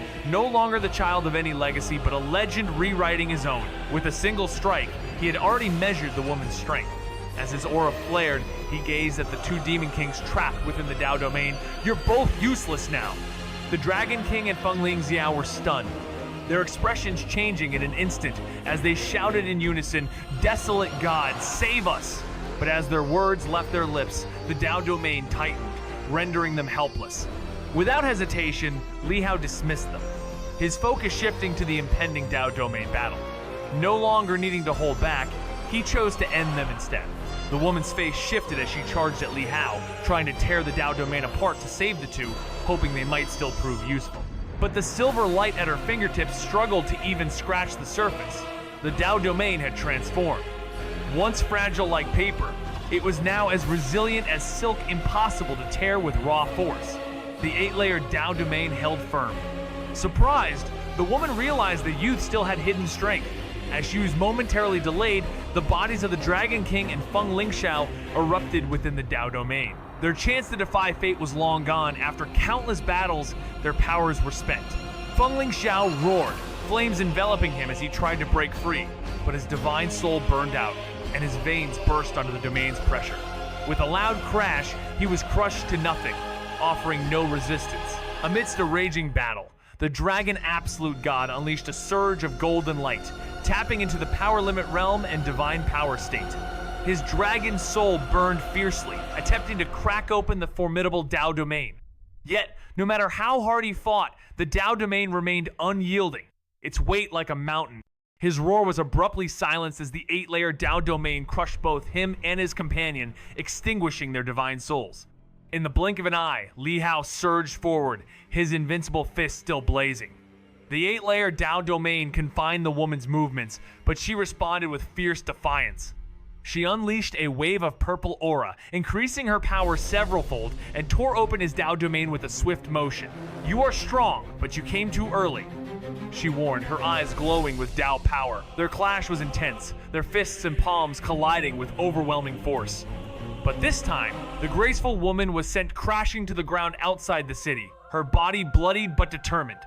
As she rose, shock crossed her face, for Li Hao had transcended his 9-layer Dao domain and ascended to the legendary 9-layer, a force that could not be stopped. A piercing metallic clang shattered the stillness as a dark-robed youth materialized, wielding a long spear radiating the sacred aura of Saint Heart treasure, blocking Li Hao's blade in a flash. Yet even that couldn't halt the overwhelming force of Li Hao's extreme Dao swordsmanship, forcing his foe to stagger backward. What was once assumed to be an easy match quickly turned chaotic. Li Hao's 9-layer Dao domain erupted, nearly overwhelming both enemies. Now, with the 10 extreme sword in hand, he unleashed a power far surpassing anything witnessed before, each strike a relentless storm. He didn't hesitate. One sword, then another, each one fused with the boundless force of heaven and earth vein, laced with the terrifying Reincarnation sword intent. The black-robed figure roared in defiance, his spear bursting forth with black lightning to carve the void itself. Yet even the darkness was torn apart by Li Hao's unstoppable advance. Desperate, his enemies combined Silverlight Fist and palm strikes drawn from the great Tao itself, but nothing could hold him back. His blade was an unrelenting tidal wave of dominance. Witnesses across the city stood frozen, breath stolen by the impossible sight. One man, facing two mighty Tao avatars, carving through their might as if defying reality itself. And then, in a voice choked with fury, came the desperate cry, "Damn it! Let me kill him!" A sharp metallic sound echoed through the air as a figure in black appeared seemingly from nowhere, brandishing a long spear. This spear radiated an aura of Saint Heart treasure, imbued with the power of special rules, blocking the sword of a mighty warrior. Despite this, the destructive force of the swordsmanship drove the figure back. The situation, once thought solvable by a graceful woman alone, was now made more complicated by the warrior's relentless 9-layer Tao domain, overwhelming their forces. The warrior's sword, the 10 Extreme sword, unleashed a force greater than anything seen before, surpassing even the powers of the previous great beings. Without hesitation, the warrior pressed forward, swinging his blade with precision, each strike fueled by heaven and earth's energy. The figure in black roared, retaliating with a spear charged with black lightning, desperately trying to pierce the void and break the sword's path. Yet, the warrior's extreme Tao Reincarnation sword, with its sheer might, tore through the void, unstoppable. The two combatants, stunned and angered, combined their powers to try and block the relentless onslaught. But it was clear nothing could withstand the fierce, dominating force of the warrior's attack. Spectators watched in stunned silence as the warrior, facing two powerful foes alone, defied all expectations, shattering their understanding of power. In a fierce clash of powers, the once mighty Dragon Absolute God struggled as his golden aura surged, attempting to break through his limits by entering the divine power state. But despite his fierce efforts, the oppressive Tao domain proved unstoppable, crushing him and his companion in an instant. Meanwhile, Li Hao, soaring with the force of his invincible fist, charged toward a mysterious woman. Her Tao domain was quickly shattered by his overwhelming momentum, but she retaliated fiercely, unleashing a surge of purple energy and significantly enhancing her strength. With a defiant shout, she tore through his domain, warning him that he had faced them too soon. Their battle raged with even greater intensity as their fists collided, creating a violent explosion of power. But this time, the woman was sent crashing to the ground, her blood staining the earth beneath her. Despite her injury, she rose with shock in her eyes, realizing that Li Hao had surpassed his previous limits, entering the 9-layer Tao domain. As the black-robed figure retreated, Li Hao's gaze sharpened like a drawn blade. "So, you seek my end? Then let one of your avatars be the offering." With a single motion, his power surged and the geopulse drew strength from the very marrow of the world. 20%, then boom! A slash of extreme Tao sword chi ripped through the heavens, a blade so sharp it carved reality itself, catching the fleeing enemy and dragging him straight into the black wheel of reincarnation. This time, the Tao domain, layered ninefold, crushed down without mercy, unleashing torrents of sword chi that shredded the very air. The young man could only utter a stunned "you" before his form cracked, dissolved, and scattered. No divine soul remained, just another discarded shell. Li Hao retrieved his scarred spear in silence. Both avatars of the desolate gods were now erased. But victory brought no satisfaction, only solemn reflection. Even these mere fragments of the enemy demanded the full might of his 9-layer Tao domain. What power, then, lay behind the true form? Li Hao, with an unwavering focus, prepares for a final confrontation. As his foe retreats, Li Hao, already determined, raises his sword and declares, "You want my life? Let me first strike down one of your avatars as an offering to my blade." With a powerful swing, energy erupts, and the surrounding environment trembles. His sword, infused with the extreme Tao Chi, slices through the air, tearing open a dark rift between heaven and earth. The black-robed figure is caught, dragged into an endless cycle of reincarnation. With each successive strike, the battle intensifies, as the Tao domain of 9 layers crushes the enemy, piercing them with countless sword strikes. The black-robed figure's anger is palpable, but there is no escape. As their form crumbles, no divine soul emerges, just another avatar. Li Hao retrieves his spear, scarred by the force of his sword, and surveys the aftermath. Both avatars are destroyed. Despite his victory, Li Hao's face shows no joy. His expression darkens with the realization that these avatars were not only formidable, but able to challenge him even when he wielded his full Tao power. In a battle that rocked Qingzhou City, a young man emerged as an unexpected savior, single-handedly eliminating 2 powerful figures and halting the relentless demon tide. With his sword in hand, he decisively cut through the chaos, leaving a stunned city behind him. As the dark clouds that had loomed for days suddenly dissipated, the city basked in the warm, vibrant light of hope. The people, still reeling from the events, wondered if they had been rescued by a legendary figure. Little did they know, this young hero was on a journey of his own, one of self-discovery, power, and an inevitable separation from his past. Having cut ties with his family, Li Hao's path ahead would challenge both his strength and understanding of the Tao. As he ventures deeper into battles and confrontations, he must redefine his identity, facing enemies that transcend mere physical power, while also grappling with his inner turmoil. This is not just the tale of a martial artist, it's a quest to forge a destiny, free from the shackles of heritage, one sword strike at a time. As the dust of war settles over Qingzhou, whispers rise among soldiers and citizens alike. "Haoshin General," they murmur, eyes locked on the lone figure bathed in golden brilliance. Towering between heaven and earth, his radiant form is all that remains in the aftermath. No demon dares stir. With a single motion, he silences the Tao comprehension realm, shattering it as if swatting a shadow. The impossible becomes reality. A youth erasing an avatar from the Gantao Palace, his mastery over the 9-layer Tao domain leaving even the ancestral spirits of the Li family stunned. They had braced for oblivion, their spirits aflame, yet with a flick of his hand, he calms the storm. 2 demon leaders from the Grand Tao of Peace realm, mere playthings before him fall with no resistance. Deep within the Divine General Mansion, golden souls ascend, witnessing from afar what they thought required their aid. A battlefield already conquered. But what they saw wasn't even the real enemy. Just an incarnation. Li Tianyuan's divine soul soared from the golden body in the ancestral shrine, hovering above the Divine General Mansion as his gaze stretched far beyond the horizon. Since the arrival of the mysterious youth and his overwhelming victory over the city's peril, the Li family had paused their rituals, focusing on forging a new body with their bloodline, all the while keeping a vigilant watch over the shifting battlefield. With his experienced eye, Li Tianyuan pondered the situation. An incarnation? The 3 golden souls gazed toward him, eager for his insight. Li Tianyuan, a seasoned general who had once led armies under the first emperor and expanded vast territories, wasn't easily impressed. His voice was grave as he spoke. The true terror lies within those who have reached the Tao comprehension realm, beings who have touched the Tao itself. Their power is indestructible. No divine weapon can harm them. Yet, this youth managed to eliminate the incarnation of such a being, a feat that marks him as invincible below that realm. His words sent a ripple through the golden souls, who were well versed in the lore of their lineage but had never witnessed such an intense confrontation. They recalled the fearsome power of the Tao comprehension realm and wondered at the youth's potential.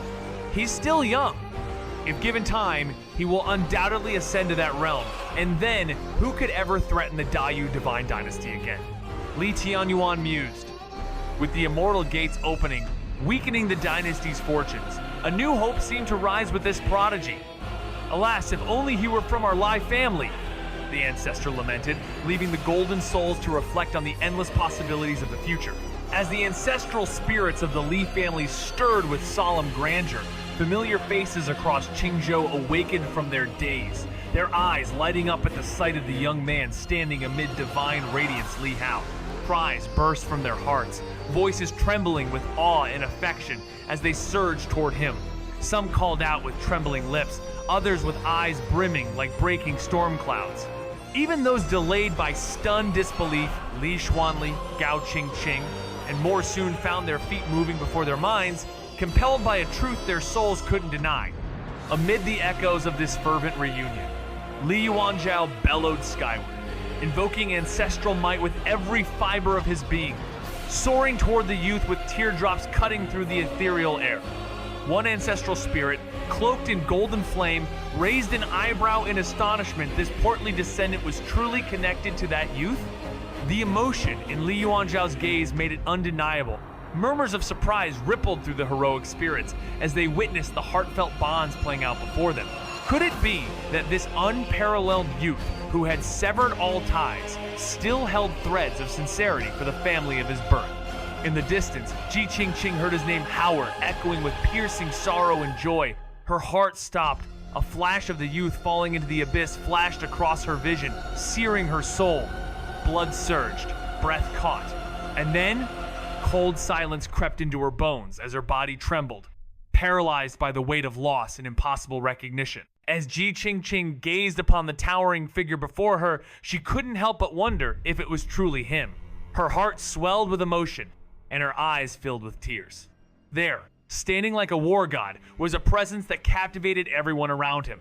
Could this remarkable young man be her child? She couldn't believe it. Trembling, she couldn't hold back any longer. She rushed toward him, flying faster as she got closer, and when she could see his face clearly, it was nothing like the youthful face that had once fallen into the abyss. The sharpness in his expression, the change in his aura, sent a wave of hesitation through her. She slowed down, the fear and longing overwhelming her as if she were reaching for a beautiful dream, so real, yet so out of reach. As others joined her, they too were moved to tears, recognizing the child they once knew. Though his appearance and aura had transformed, he was still unmistakably the same, once playful, carefree, and always bringing food to share. Now a young deity radiating with brilliance, his eyes still gentle and clear as polished glass. The memories of him, once bright and innocent, filled the hearts of those who had known him. Yet now he stood before them, bloodied and alone, wielding an umbrella to shield himself from the cruel winds and snow alone in a world that seemed so different from the one they remembered. After a long and tumultuous journey, Li Hao reunites with familiar faces, but the atmosphere is heavy with both joy and regret. While his former companions, like Li Yuanzhao, are thrilled to see him alive and well, there's a lingering unease. Li Hao, always the calm and collected one, finds himself amused by the emotional display, especially from the boy who can't hold back his tears. As the young one clings to him, Li Hao can't help but laugh, albeit pushing him away to avoid the mess. The reunion isn't just about catching up, there's a deeper undercurrent of guilt and misunderstanding. Those who once opposed him are now grappling with their own emotions, realizing their previous mistakes and trying to stop him during his most critical moments. While the younger generation expresses their awe at his achievements, there's an undeniable sense of envy and sorrow, seeing how much Li Hao has grown, not just in power, but in the wisdom he's gained through his trial. Li Hao's bond with the woman who had cared for him since his youth is distant, a mere shadow of what it once was. As she gazes at him, her eyes brimming with emotion, she asks, "Do you remember your auntie?" Li Hao, his face unchanged but full of memories, answers with gentle resolve, "I dare not forget auntie's kindness." She responds, her voice quivering, questioning the depth of that kindness, dismissing it as nothing more than simple meals. Li Hao, however, reflects on everything, the long-forgotten moments of his childhood, the bond they shared. His words stir those around him, their thoughts traveling back to painful memories, to a time when his recollection of their daily lives left them shocked and full of regret. The realization dawns slowly, as they all wonder if this truly is the same person they once knew. In the shadowed stillness, a voice trembling with excitement and dread breaks through the crowd. Ji Qingqing steps forward, tears streaming, facing the young man before her. "Did mother mistake you? Are you really Hao?" she cries, clinging to hope. Li Hao meets her gaze, that face once so close in infancy, and now a distant memory blurred by fate. Calm and composed, he answers with a slight shake of the head. "You are mistaken. I am myself, not your son." Shock ripples through those gathered. He Jianlan, Li Xiaoran, Li Qingjiang, all stunned, their sorrow surfacing in silence. Ji Qingqing's heart shatters as his words stab deeper than any blade. She sobs, her voice thick with grief. "You refuse to acknowledge me now, don't you? I'm sorry, child. I even wished I could die in your place. Her confession hangs heavy, a final plea in the wake of a bond long severed. As the woman wept uncontrollably, the heroic spirits of her ancestors detached from her, their gazes filled with confusion and sorrow. The gathered ancestors of the Lee family watched in stunned silence, listening intently to the conversation. Despite everything, it was clear that this child was truly one of their own, a member of the Lee family, yet there was no trace of their aura around him. Were they deceived? The spirits exchanged looks of disbelief. Li Hao stood quietly, his expression unchanging as he listened to her cries.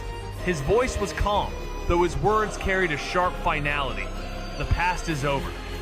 Your choices were made, and your child is gone. It's not about right or wrong, guilt or sorrow that's yours to bear. I won't concern myself with it. Despite understanding the woman's lack of choice at the time, Li Hao knew it wasn't that she had no options, she simply hadn't chosen him. Li Hao had come to terms with his fate. No longer driven by the past, he severed his ties to a couple who had once been part of his life. Their bond of gratitude now, a distant memory. Having protected the borrowed body he inhabited until the age of 15, he knew his journey with it had come to an end. It was they who had cut him off, and he believed he had already done more than enough for them, especially after preventing an assassination attempt in his 6th year, which even a skilled assassin could not have stopped. Enough was enough. As the battle raged on, Li Tiangang, sensing Li Hao's turmoil, rushed to the scene. His heart trembled as he saw Li Hao shielding another, wondering if this could be the child he thought lost forever. But before he could act, Ji Qingqing, devastated by Li Hao's words, begged for forgiveness, asking, "What can I do for you to forgive me now that you're back?" Li Hao, once calm, now exudes a cold, detached presence. He confronts Ji Qingqing with a chilling statement. "Yes, I've returned, but your child is lost forever in that abyss. I came back on my own terms, not because of you or anyone else." Ji Qingqing stands frozen, realizing her words have struck a deep, painful chord. Tears fall as she pleads, "But you are my son. Don't I deserve another chance to make things right?" Li Hao's response is sharp and unforgiving. "Make it right? Did I venture to the Ji family seeking death? Or did I risk my life in the abyss for you?" Her heart shatters under the weight of his questions, questions that reveal the truth of her abandonment and the danger her son faced alone, all for her. She now sees how unworthy she is to ask for forgiveness, and as tears flow uncontrollably, her chest tightens with grief. Just then, Li Tiangang, the family head, arrives, his heart torn between his son's cold gaze and his wife's broken sobs. The family's emotional turmoil reaches its peak as Li Hao's gaze remains unwavering, a stark contrast to the sorrow that grips those around him. Li Tiangang, his eyes tinged with sorrow, gazed at his son, Li Hao. "I was wrong," he said, regret dripping from his voice. "I was too harsh, stubborn in my own ways, blaming you without understanding. I'll accept any scolding, but you mustn't treat your mother like this. She sacrificed so much to bring you into this world." Li Hao, however, wasn't moved. His expression cold, his words were like a silent storm. "Stop calling her mother, no need to apologize. I hold no grudge for the past. When I left the family, I severed all ties. I've repaid what I owed. The demon blood you sent, I returned it. Our connection ends here. I'm no longer part of your bloodline." His aura radiated power, an undeniable force that left the room stunned. Everyone felt the weight of his words, his very being trembling with strength and finality. Li Hao, a young man with an aura of both power and mystery, stands at the crossroads of his destiny. Amidst fierce battles and shifting allegiances, he emerges as the savior of Qingzhou City, wielding immense strength to turn the tide against a devastating demon invasion. However, a startling revelation shakes him to his core. The bloodline of the Li family, once his proud heritage, no longer flows through his veins.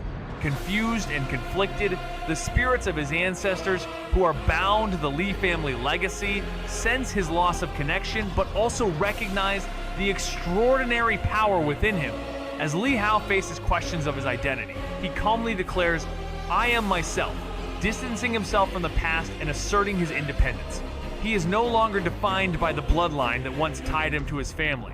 And with this declaration, he embarks on a journey of self-discovery. Along the way, Li Hao confronts not only powerful beings and treacherous plots, but also his own inner battles, seeking to define his own path in the world of cultivation, free from the shadows of his past.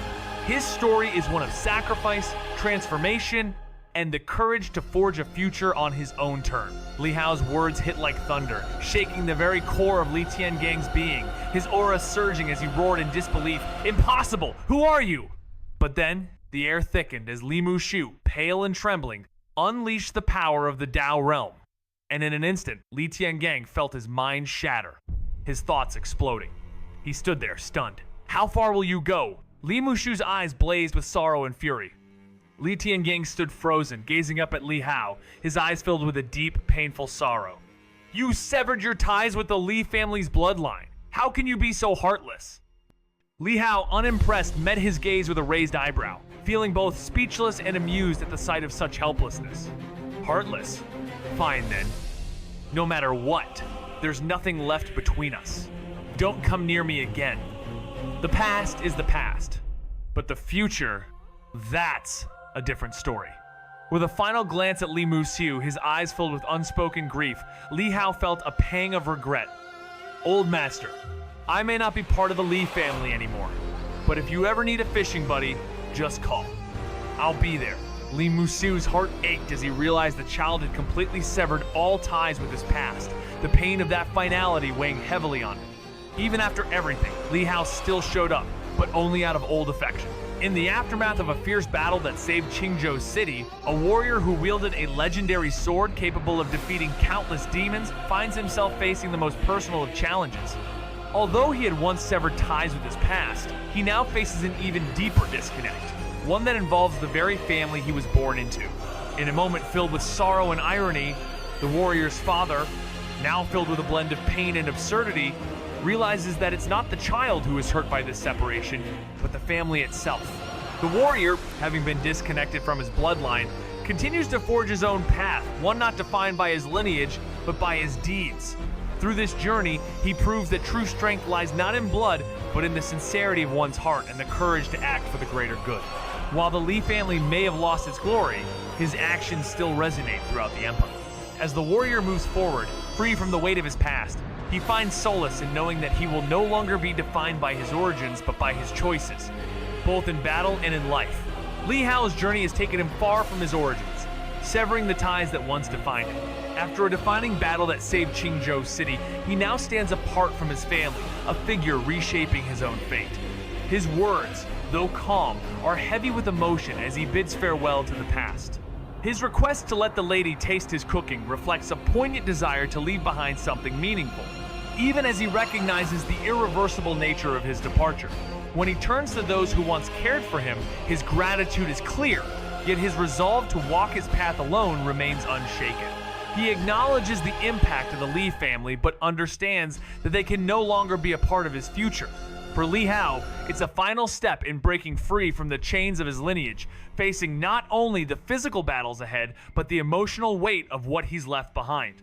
As he walks away, there's no looking back. Like a chess piece moved, no regrets remain. Li Hao's heart burned with determination as he reflected on the last words of his older brother before his soul dispersed. Despite the deep sorrow and the burning desire for revenge that surged through him, he managed to keep his rage in check.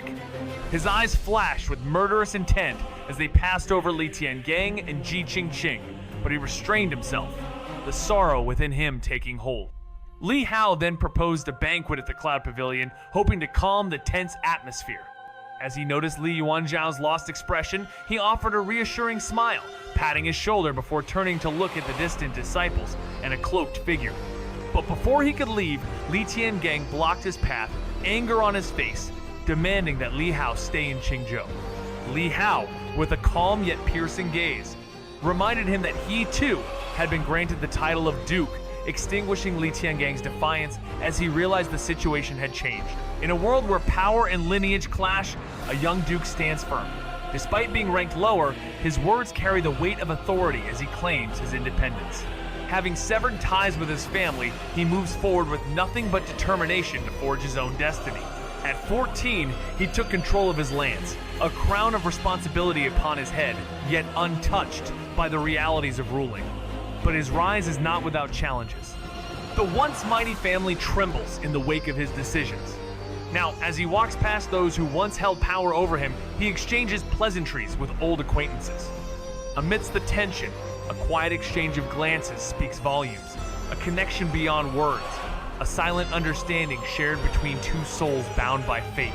In this world of power, sacrifice, and self-discovery, one thing is certain: this young duke will chart his own course, leaving the past behind and embracing the future ahead. After returning to the city, Li Hao and Song Chuma walked together as the Li family soldiers cleared the demon corpses from the city walls.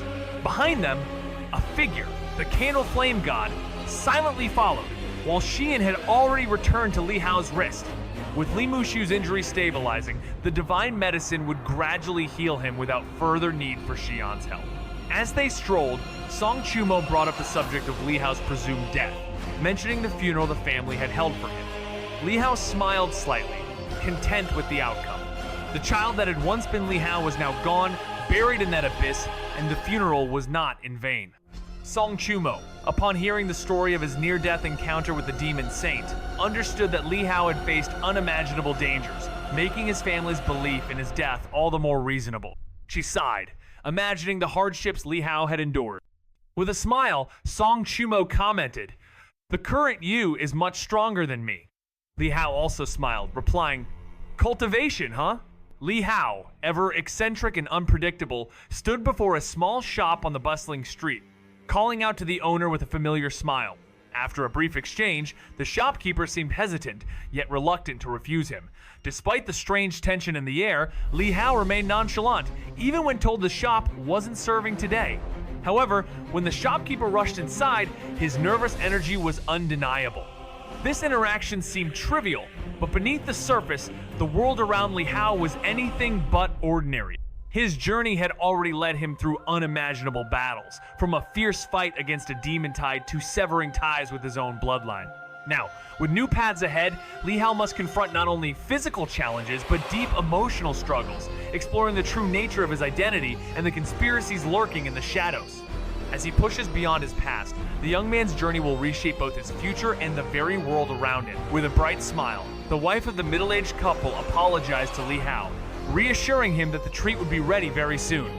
Li Hao, with a nod and a smile of gratitude, thanked her. The couple then retreated inside, busy preparing the delicacy. They hadn't planned on setting up the stall that day, and since they hadn't prepped the dough, everything had to be freshly made. Li Hao, observing Song Chumo, sighed, reminding her not to frighten the couple. Song Chumo, looking innocent, feigned confusion, though Li Hao knew better, aware of her subtle transmission.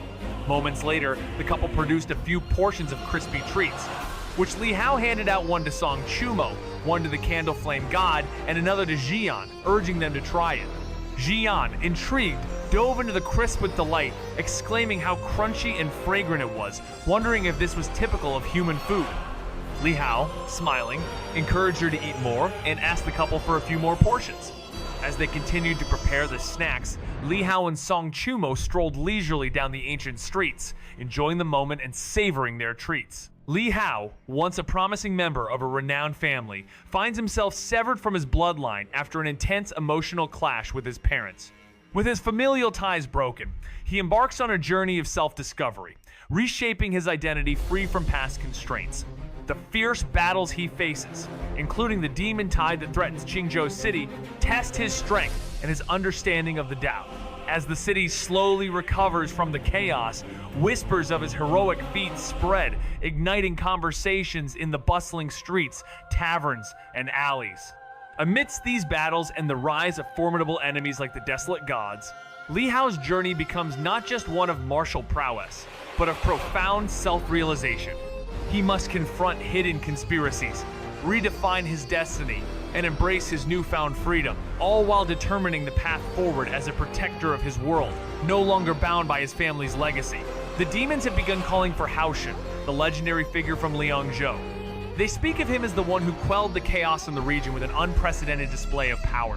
Whispers fill the air, praising the mysterious general who appeared as if a divine blessing, yet his true face remains a mystery to all. At 16, this prodigy was bestowed the title of Duke and appointed Commander-in-Chief, a status so rare that many believe no one will ever achieve such fame again. But rumors swirl about his origins. Was he the same as the deceased Li family heir, whose funeral was held not long ago? Confusion mounts as some wonder if Haoshan and the Li family's lost scion are the same, while others believe the Divine General Mansion would never err in such matters. Despite the uncertainty, the Haoshan General's power and influence have firmly planted him among the stars, with his future yet to unfold. In the streets and taverns, whispers filled the air, some of the older generation still recalling fragments of the past, while the younger folk, caught in their daily struggles, had little time for old stories. The name of the Haoshan General became intertwined with tales of Liangzhou, and soon, the Li family's legacy faded into obscurity. Li Hao, now disconnected from his past, sat alone in the Cloud Pavilion, overhearing these conversations, feeling the weight of time erasing his family's name. As the night stretched on, he sipped his drink, watching the city lights, a stark contrast to the emptiness he felt inside.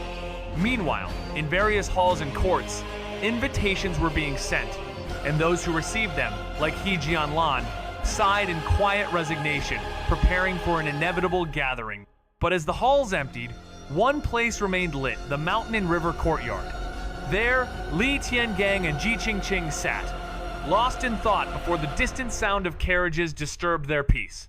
They focused their senses, realizing the presence of the court ladies, including He Jianlan, but no one came to the courtyard. Silence hung in the air, thick with unanswered questions. At Feiyun Court, Wang Xiangru was the only one left out of the invitations, and the child had no intention of inviting them.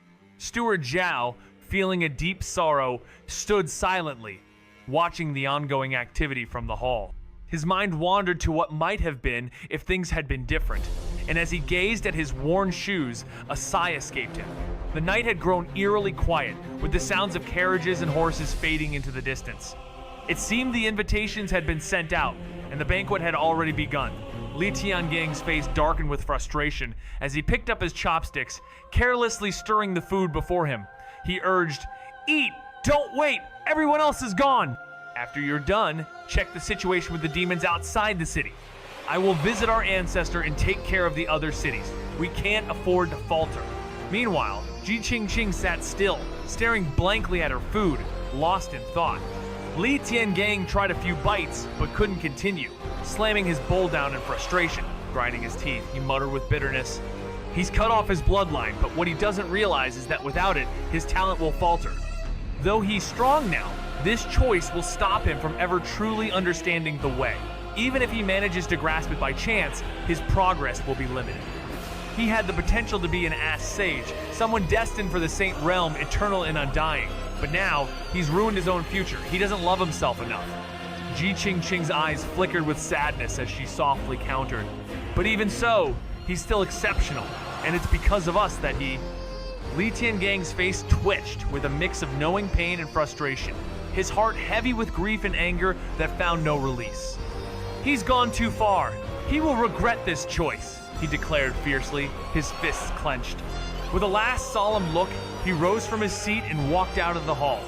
The moonlight bathed the quiet night. Meanwhile, within the Cloud Pavilion, Li Hao sat with his companions, laughing and enjoying the festivities, the sound of their carefree revelry filling the air. His friends, once determined to change his mind, had given up and joined him in his celebration. In the vibrant atmosphere of the banquet, where toasts and laughter filled the air, Li Hao found himself at the center of attention. Despite the celebratory mood, his thoughts wandered back to the two princes who had left, their visit to the Tan Palace Academy proving to be little more than a political maneuver. While the gathering carried on into the night, Li Hao couldn't shake the slight regret of not seeing the poetry-loving prince again. As the festivities wound down, Li Hao retreated to an inn for some much-needed rest. The next morning, with the city of Qingzhou finally relieved from the looming demon threat, Li Hao woke refreshed. Word had spread that reinforcements from the Li family, including the heads of defeated demon kings, were already on their way to bolster the defense of the various cities. The once defensive military force was now preparing for a full-scale offensive. Despite his lingering headache from the previous night's drinking, Li Hao couldn't help but reflect on the changes within the Li family, now rushing to reclaim lost territories, while he continued to carve out a future free from past bonds. Li Hao's visit to the Divine General Mansion was inevitable, as he needed to recover his official appointment decree and seal. With a sense of determination, He arrived at the Grand Mansion, a place filled with memories that he had long buried. As word of his visit spread, the mansion buzzed with anticipation. He, Jianlan, and others greeted him, though there was a lingering tension that quickly dissolved as Li Hao explained his purpose. The scene at the Eternal Spring Court was lively, with women from the mansion gathered, aware that this visit marked a long separation. Meanwhile, Li Tiangang, having spent the night in the ancestral hall, was informed of Li Hao's arrival.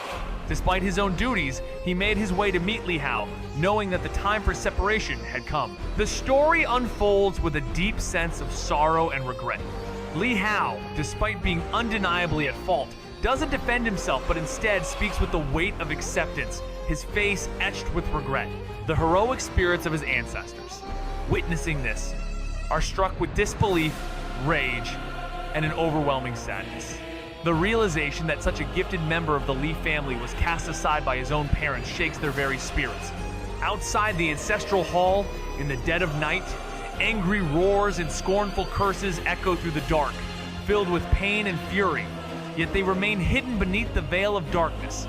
Li Qingzheng, sitting alone beneath a blossoming peach tree, listens to it all, but the anger of his ancestors does nothing to stir his emotion. Instead, he sits in quiet contemplation, the moon above casting its glow on the mansion, the warmth of the lights from within contrasting with the cold of the night. As he drinks alone, tears fall unnoticed, mingling with the wine.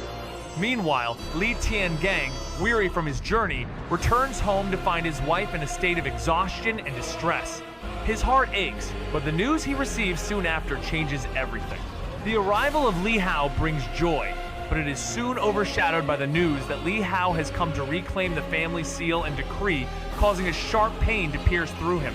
The story weaves a journey of emotional conflict, self-discovery, and the pursuit of a new path free from the constraints of the past. When Ji Qingqing heard the news, her once empty and numb eyes quickly snapped back to reality, her tears flowing as her emotions surged.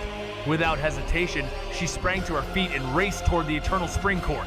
Inside, those who had gathered, including Li Yuanzhao and Li Wushuang, watched intently as the young man stood surrounded by elders, the usual atmosphere now filled with heightened anticipation. Li Hao, deep in conversation with he, Jianlan, and others, was asked about his future plans. He simply smiled, explaining he intended to travel, explore the mountains, and see the diverse landscapes. After all, now that he had come to this world, he needed to see if it could truly fulfill him. As he spoke, Li Xiaoran, sitting off to the side, couldn't help but smile bitterly. He recalled his own youth, when he too wandered freely, his name hidden, battling through various sects. Yet, no matter where he roamed, he always had a place to return to. For the young man, however, wherever he chose to settle would become his home. Just then, the quiet murmurs were interrupted as Li Tiangang and Ji Qingqing rushed in. Li Xiaoran's bitter smile faded as the room fell silent, all eyes on Li Tiangang. He Jianlan noticed his empty hands, her expression changing as she asked, "Tiangang, where are Hao's belongings?" Li Tiangang, however, didn't answer, his gaze fixed only on the young man seated before him. The pain in his chest was unbearable, like a fire scorching through him, a blade stabbing deep into his heart. With gritted teeth, he took a steady breath and asked, "What do you want for you to forgive me and your mother?" His father, his brow furrowed in frustration, replied coldly, "I've said it before. We have no ties now. Don't call yourselves my parents anymore. Keep your dignity," his father continued with a sharp edge. "Your mother had no choice in all of this. Do you want me to give up my life for you?" But Li Hao's expression darkened further, his eyes colder than ever. "I've told you, the past is done. You are you, I am me. Isn't that enough?" His father, his eyes now red and filled with sorrow, begged, "Do you know what we've suffered? Your mother cries day and night in regret, and we feel that pain too." Li Hao glanced at him, finally realizing that this man would never truly listen. He had heard enough. With a quiet sigh, he picked up his teacup and took a sip, feeling nothing but resolve. As the tension grew, his mother stood up in agitation, pleading, "Tiangang, stop! Can your pain even compare to his? He's been near death more times than we can count." Li Tiangang's face twisted with sorrow as he questioned the hopeless situation, but He Jianlan's voice cut through the tension, her words sharp and unyielding. "Haven't you heard enough from Howard? He's moved on. He's here to claim what's his, the honor, the merits of his work. Have you brought them? Her challenge struck deep. Li Tiangang, unable to hide his unease, trembled as he turned his gaze between his sister-in-law and Li Hao, who calmly sipped his tea. If you've severed all ties, why return? He demanded. Li Hao set the teacup down, his expression tranquil, as he answered with quiet certainty. Because I have let it all go. The room fell still, and in that moment it was clear Li Hao had truly moved on. Yet that very realization only made him feel farther removed from them. Li Tiangang's frustration boiled over. Do you want me to beg? Shall I kneel and beg for you to come back? But he, Jianlan, was quick to retort, her anger flaring. Is this how you asked for help? Yet Li Hao, unfazed, merely shook his head, signaling for calm. With unwavering resolve, he looked Li Tiangang in the eye and said, Don't push this any further. Li Hao stood resolute, his heart torn by the weight of his past. Once a hero, now disconnected from the family that had once been his foundation, he was caught in the storm of emotions and untangled loyalties. As Li Tiangang's stern face softened with confusion, Li Hao's internal struggle became apparent. With the decision to sever ties fully realized, the final act of returning the family seal felt like an irreversible choice, a painful but necessary step toward breaking free. Ji Qingqing, overcome with emotion, stepped forward, her tear-streaked face pleading for a reconciliation that Li Hao could not give. His resolve hardened as he faced the elders in the room, bowing deeply to express his gratitude before turning to leave. His farewell was final, his path clear. If you won't give it, then I don't want it, he declared. The moment lingered, charged with unspoken words, before Li Tiangang called after him, desperate to stop him, but the decision had been made. Li Hao had chosen his future, a future of self-discovery, untethered from his family's expectations. In a moment of stillness, Li Hao, now detached from his familial ties, stands at a crossroads, both physically and emotionally. As he approaches the door, his hardened expression softens upon seeing an old servant, a figure from his past. Despite the emotional weight of the moment, Li Hao remains composed, asking why the servant did not attend the previous night's gathering. The servant, clearly moved, apologizes for his absence, explaining that he was caught up with other matters. Li Hao, with a warm yet subdued smile, brushes off the apology, revealing that he is no longer bound by his former status. The servant, however, refuses to address him casually, honoring him as a master regardless of his changed circumstances. This exchange, filled with genuine emotion, reveals the depth of their bond. Li Hao, ever the humble and selfless figure, offers a rare and precious gift to the servant, an artifact of great power, the heart of a demon king. Despite the servant's insistence that he doesn't need such a treasure, Li Hao presses it upon him, casually downplaying its worth. The servant, overwhelmed by the gesture, is reminded of Li Hao's unwavering character, someone who treats the most coveted treasures as inconsequential.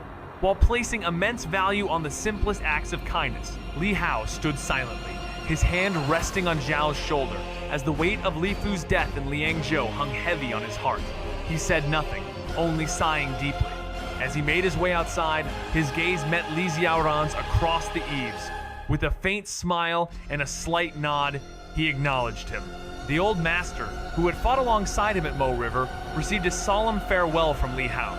Without a word, Li Xiaoran simply nodded, his thoughts carefully hidden behind an unreadable expression.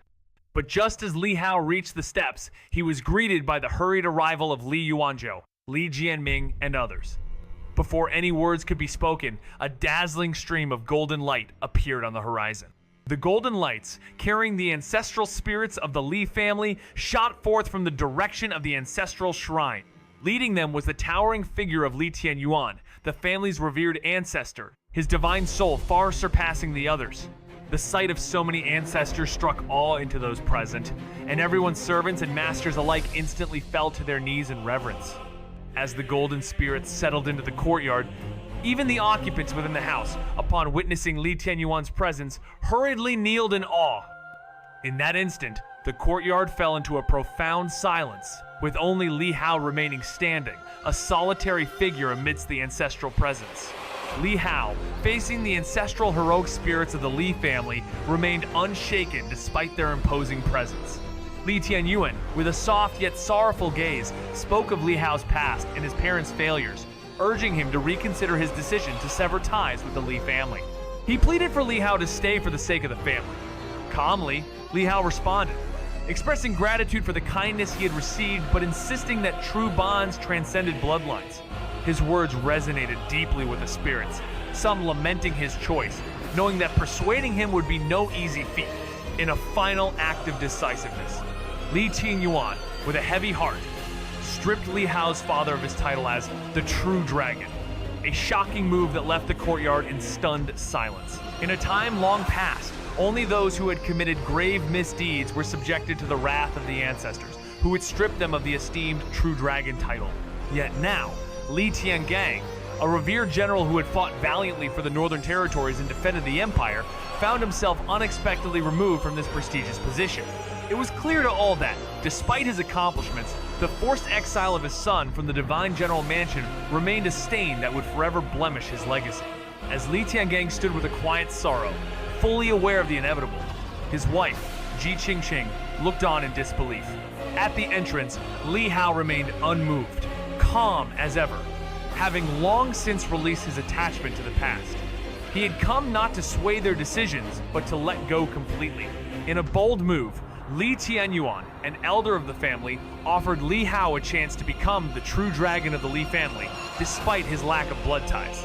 This was an unprecedented gesture, breaking centuries of tradition, and the entire family watched in stunned silence, awaiting Li Hao's decision with eyes filled with hope and expectation.